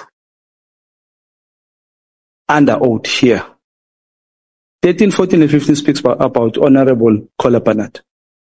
Now, Chair, from day one, you've been summarizing the very correct thing you've been saying, that the member is implicated. If the member is foresaid to wanting a chance to clear her name, you can only clear your name if you are implicated, Chair. So why, Chair, in your legacy committee, you'll only have one decision that you make clear? You only make one decision very clear of alternate not speaking. But where you are supposed to take a proper decision, which has evidence, you want to drag us all as if we are failing to say, Lento le is wrong. Chair, this is completely wrong.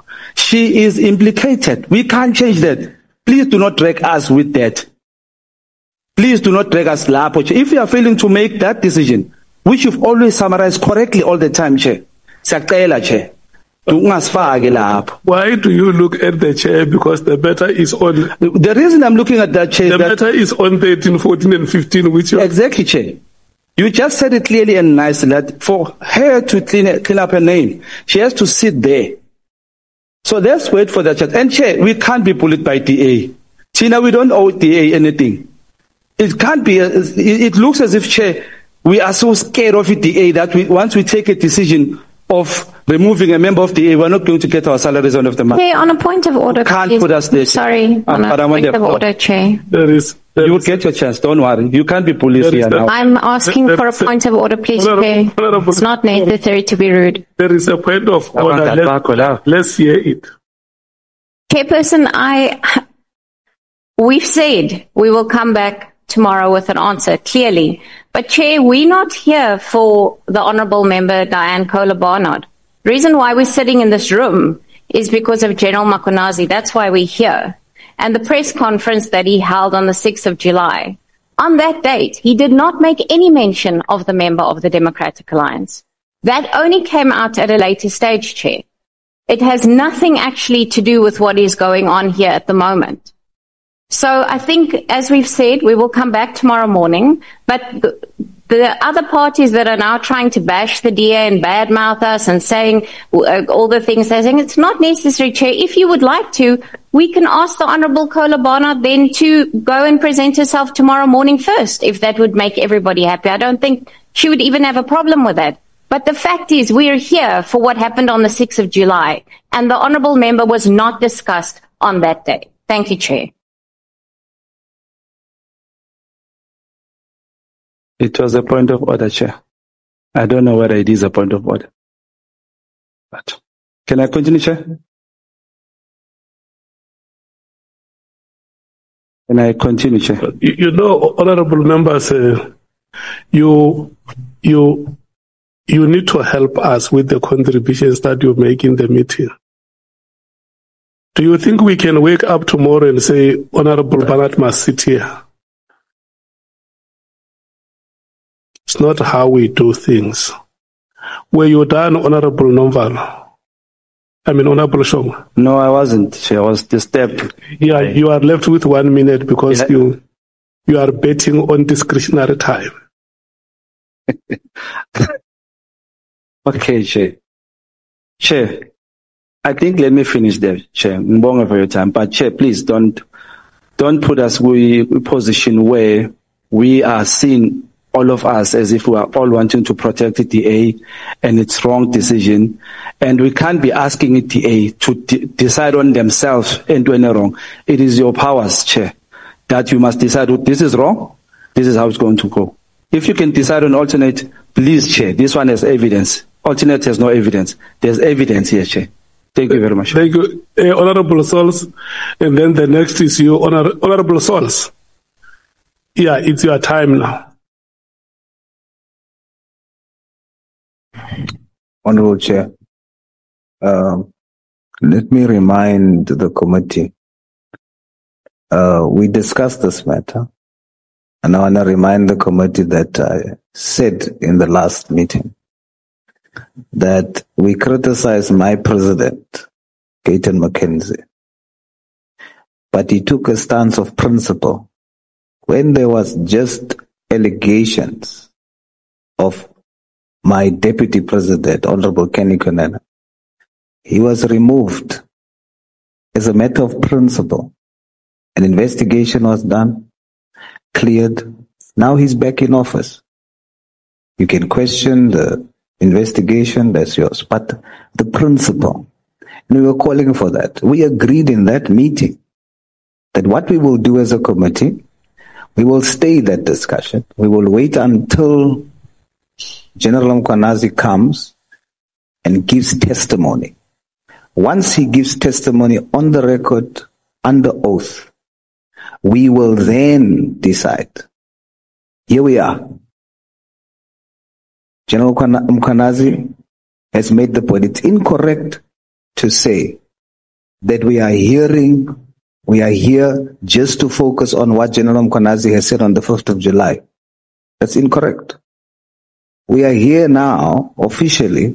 We're not just hearing the statements he made on 5th July. We are now interrogating the witness statement that he put before us. And when we look at the witness statement put before us, there are two things that's important that we must note. Number one, Honorable Barnard is officially now implicated under oath. It is correct that Honorable Barnard must receive an opportunity for her to answer, and that's what we're calling for.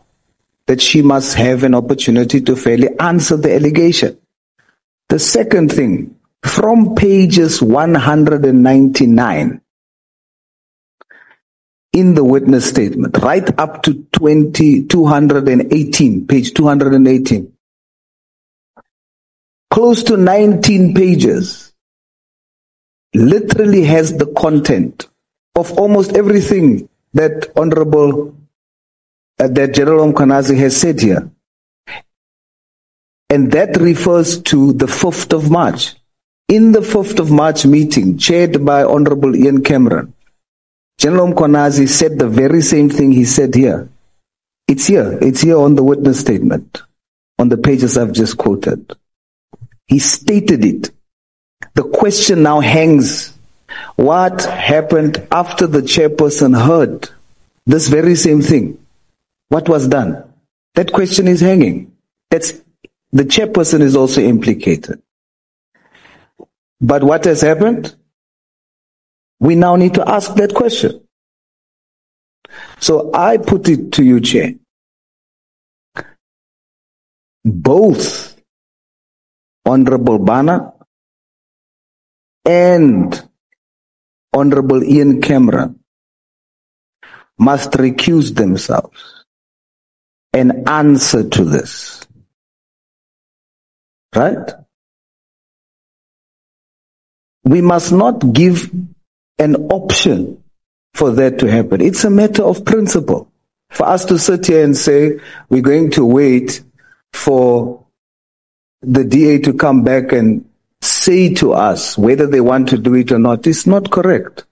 We must take a principled stance that because you are mentioned in a witness statement and we are tasked with the responsibility to test the veracity of the allegation. Here's the allegation before us.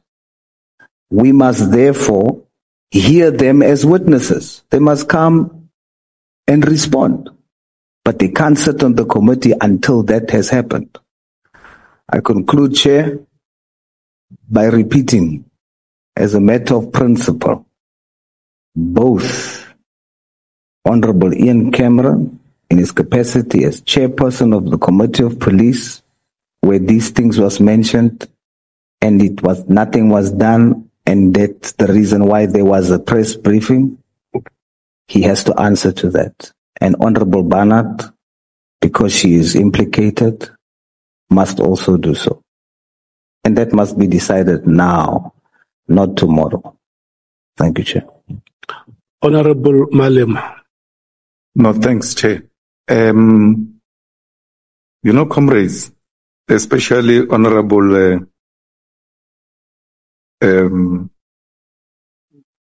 Nomvalo, we must refuse the temptation to want to make a determination of representatives of other parties as people who don't come from those parties. And SMK, we should actually be even more concerned because we are sitting in the JSC today without Honorable Trope, which they wanted to dictate to you that you must remove him and all manner of things. And you refused. Until now, we are short of a member of parliament in the JSC because you refused that no one is going to dictate to you as to who you are sending to the JSC. All I'm saying is, having experience of the opposition parties, it's well and good and nice today that you join forces with them. Tomorrow they're going to remove you. They're going to want to determine to your party who must be sent from your party.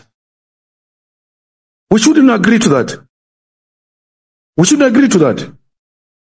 You have expressed your views. And I've always maintained, and many of you deliberately decide to misinterpret me, that recusal It's a personal decision.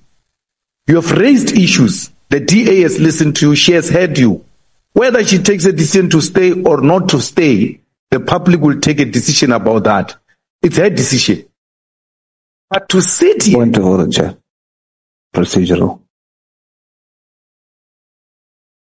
Try me. I don't think you want to sleep. Try. Can we take the point of, but before we take the point of order, Honorable Malema, when you say try me?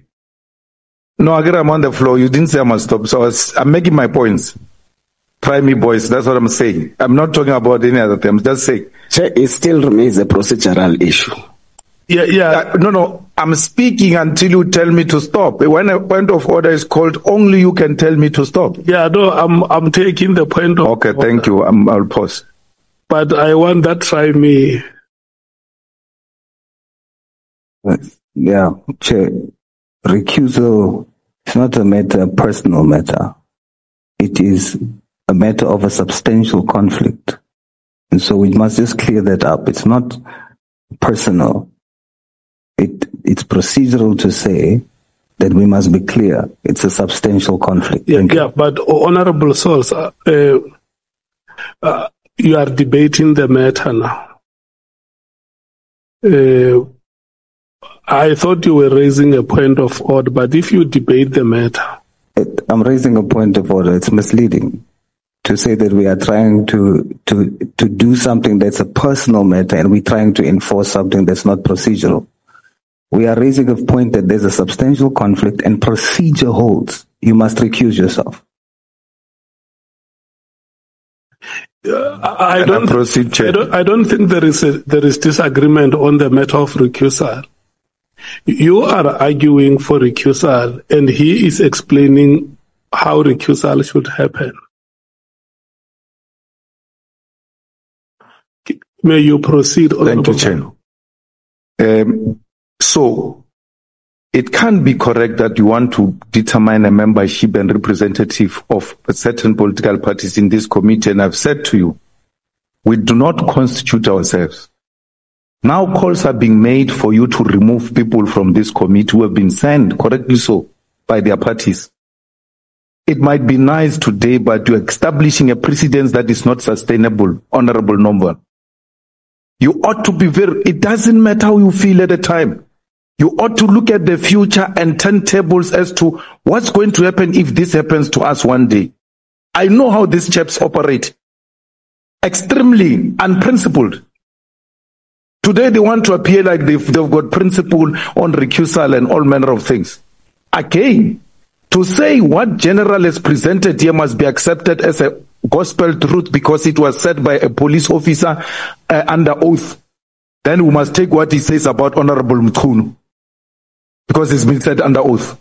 And why should we proceed about any other thing? Because everything General said here, a police officer under oath is honest truth, nothing else but the truth, and no one can question it. It's unprincipled. General has presented what he presented. We are going to question him tomorrow. We're still going to put whatever he put before us to test. So I'm pleading with you, Honorable Chairperson, don't fall into a temptation to do things that are unconstitutional. This is a proportional democracy, proportional representatives, and we are here constituted by how we are represented in Parliament, and our parties shall decide on those things. Members have raised their issues, the public has listened to them, honorable members had them, the party she represents have had them, and she will make that determination tomorrow. And it's as simple as that. No chairperson has got a right to choose who sits in this committee, who doesn't sit in this committee. Last point. All of you who are making the recusal point, why is none of you not quoting the rules of Parliament on recusal? And why is none of you quoting the terms of reference on recusal? We're just talking past each other. No one is referring to anything. No authority is being referred to. No authority is being referred to.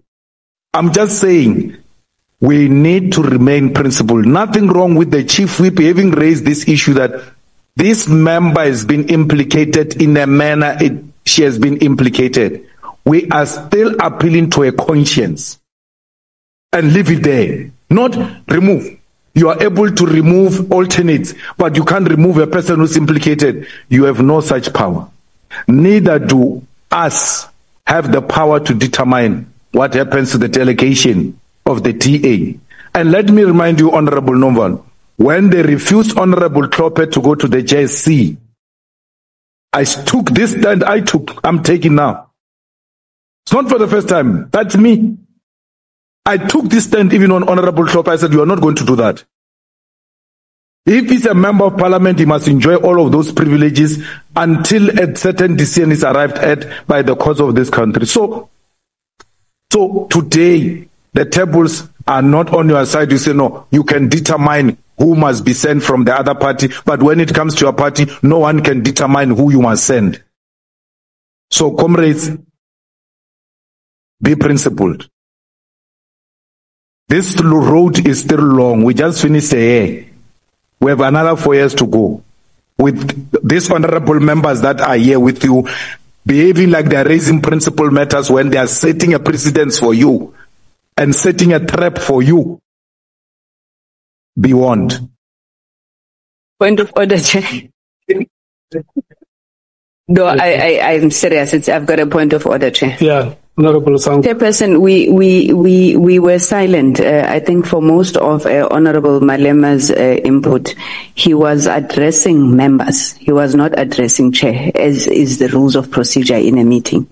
Now, why we felt it was important that we must raise this point of order is that not only does he address members, he is intimidating them and threatening them. I think you need to rule on that point, Honorable Chair. Thanks.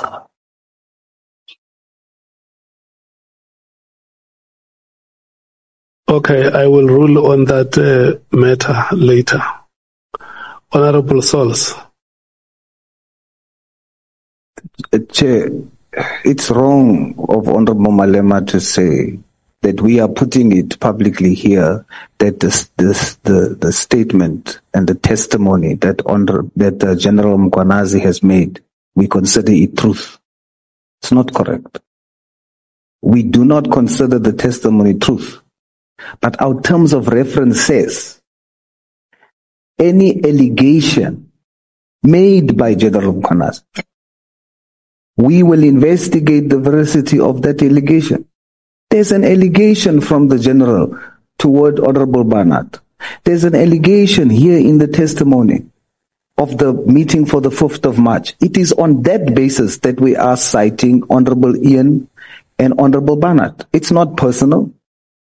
Then to say that there's no rule when it comes to conflict in our terms of reference.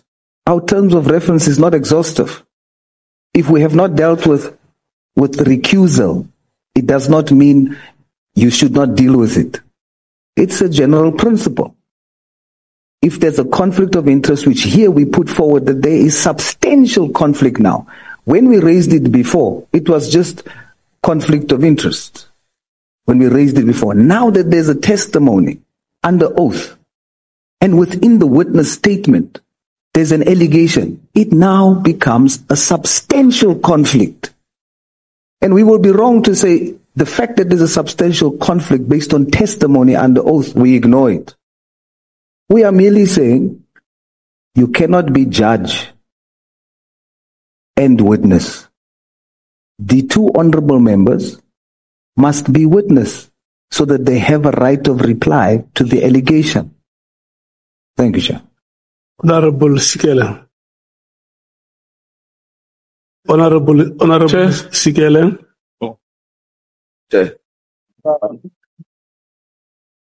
But Honorable Sikele, are you forfeiting your right to speak? Chair, you did give me an opportunity when I raised my point of order, but so I'm covered. Thank you very much. We've said what we said. We will discuss it with you tomorrow morning. Thank you, Chair. Honorable Skosana. Chair, we won't sleep. I can see that you don't want to go home today. But thank you, Chair. I think Honourable Member Barnard must assist Parliament by recusing herself.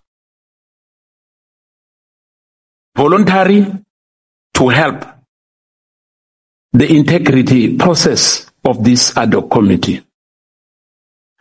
You know, if one has to play politics, I can give you case law.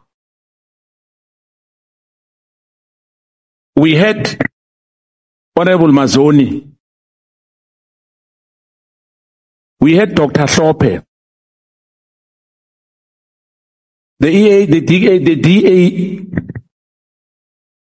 took the matter to court. The matter of morality to court for Sope to recuse himself. Now, if we are unable to allow this to happen, willy-nilly that MPs are not going to recuse themselves, like Chief Justice Zondo refusing to recuse himself. We are repeating the same thing which the judiciary has done over years, unabated. I'm calling once again the honourable member to find it in her heart to recuse herself. They pushed for Sope to be removed on morality. After the parties voted, parity must be applied. She must go based on morality. Her participation, perhaps she must come as a witness to explain herself sitting there. Because what General uMkhwanazi, we have the statement here. I mean, police are arresting people based on a statement. On an allegation, they arrest you. Now, I'm saying let's agree as a committee here just to make sure that this committee has the integrity. Because I don't want to say comrades. I might be tempted to say that. As uMkhwanazi party, the DA, we had to go to court because they took us to court in the matter of recusal. And we are expecting them to do so because there's a precedent they've said already.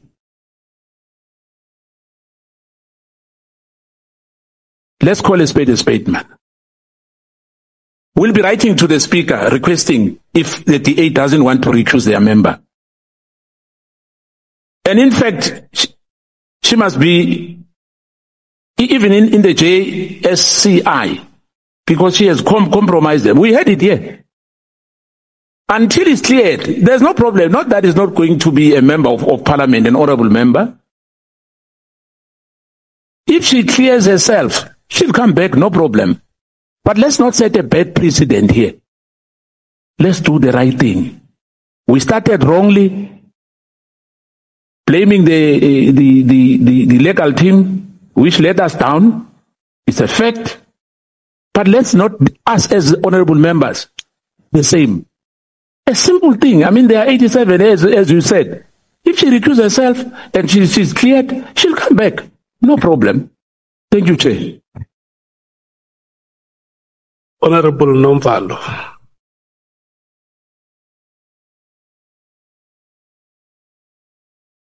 No, thank you very much, Chairperson, once again. No, Chair, I just wanted to put an emphasis on the fact that we're not making a dramatic call here. We're making a call which is based on principle. And it arises from the fact that the evidence that has been tabled, or the testimony rather, by General uMkhwanazi, makes it necessary for the committee to identify the honourable member in question as a person of interest. To say she must come and testify here in the committee, like we've done with other ordinary members of the public. So you can't be a referee and a player. If we've decided, or if we decide as this committee, that based on the evidence before us, you are going to be a witness, then it's fair for the integrity of this committee that we allow you to sit on the other side and not sit with us, because you are going to be conflicted. So this is not a dramatic issue, Chair. It's a matter of principle. Maybe when the member in question has cleared herself, maybe she can come back to the committee, but I think it will be late by then. But what we are saying here, Chairperson, is that we are not fighting the DA.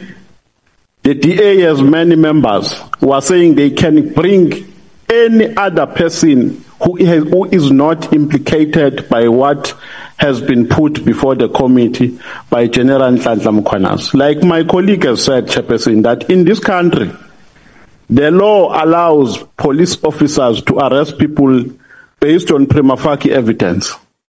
Even before judgments are made against them in a court of law, they get arrested on the basis of the testimony and the basis of the investigation that has been made by the police officer. And that does not mean that their statements or the evidence collected by the police officer is regarded as nothing but the truth. But that's how the law of South Africa operates. So we can't develop our own principle on the basis of convenience, Chairperson. Yeah. And if we allow a person who is implicated to be part of this committee, then what we are doing here is absolutely nothing. And we are going to be a national joke in South Africa. And as the MK party, we are going to define ourselves outside that joke. We are not prepared to be part of jokes. If a person is a witness, he must come as a witness, not as a witness and as a member of the committee at the same time. What is that? So that is our submission, Chairperson. Thank you very much. Honorable Ngola. Finally, Chair. Thank you very much, Chair. I think let us take this moment, Chair, to refresh the memory and conscience of members of the ad hoc committee.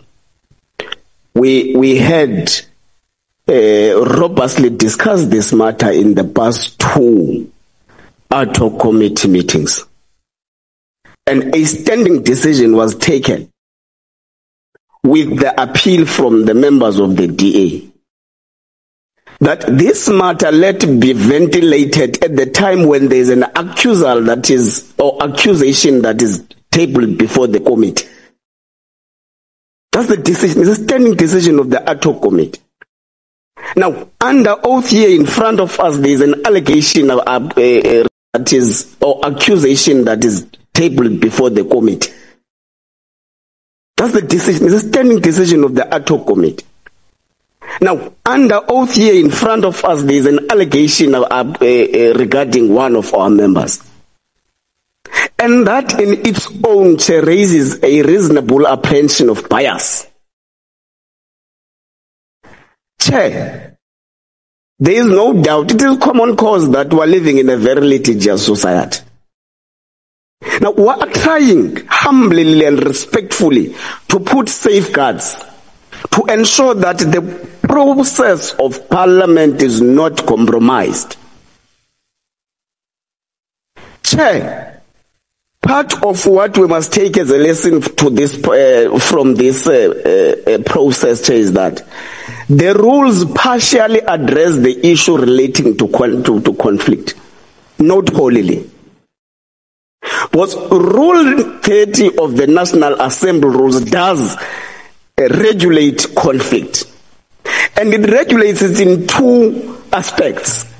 On the aspect of financial benefit and on the aspect of personal benefit. And right in front of us, there has been an evidence that was accused that is actually implicating some of us in what is alleged to be wrongdoing in the entire criminal justice system.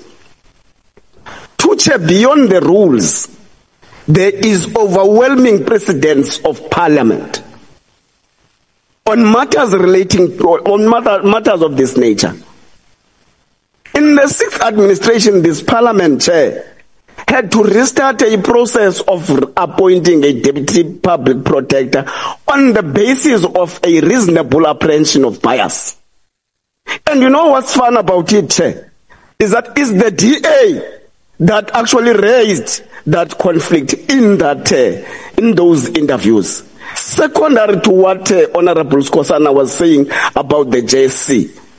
So if we are to be consistent in terms of applying conscience and principle and the rules of natural justice, we therefore have no choice but to respectfully request the member in question to save the integrity of the process. Hence, we are firmly supporting that the member in question must recuse herself from the proceedings. Thank you very much. So much. Honorable Sangon. Yeah, thank you. Thank you, Honorable. No, Honorable Skosana, you have spoken. Yeah.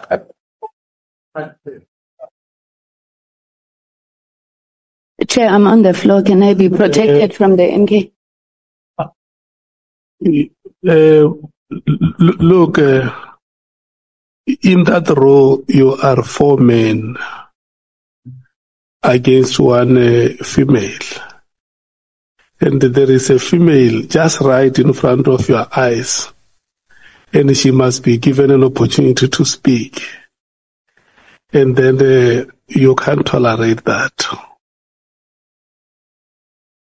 And I'm intimidated with that camouflage. Can I continue, Chair? You are protected, Honorable Member. Thank you. Thank you. Chairperson, I doubt if I have much to add. I think below Honorable Mola, and he was very clear. I just want to perhaps remind us, since I am the last speaker in the names that you had, yes, since I am the last hand that you had noted, Chair, and we can't keep going back on one thing. As the African National Congress, I think we have accepted the input or the request from the Democratic Alliance that says they will come back in the morning. I think we've also asserted the legal principle that a person cannot be a judge in their own case. Now, Honorable Malema says that we have not quoted any authority. That is a legal principle. And it's a legal principle that you'll also find in our courts several precedents around it. We've also accepted, Honorable Chairperson, the rules of natural justice that we had spoken to in this matter, that if you are a person who is personally affected by an outcome of a matter, you cannot then, in the interest of procedural fairness, participate in that.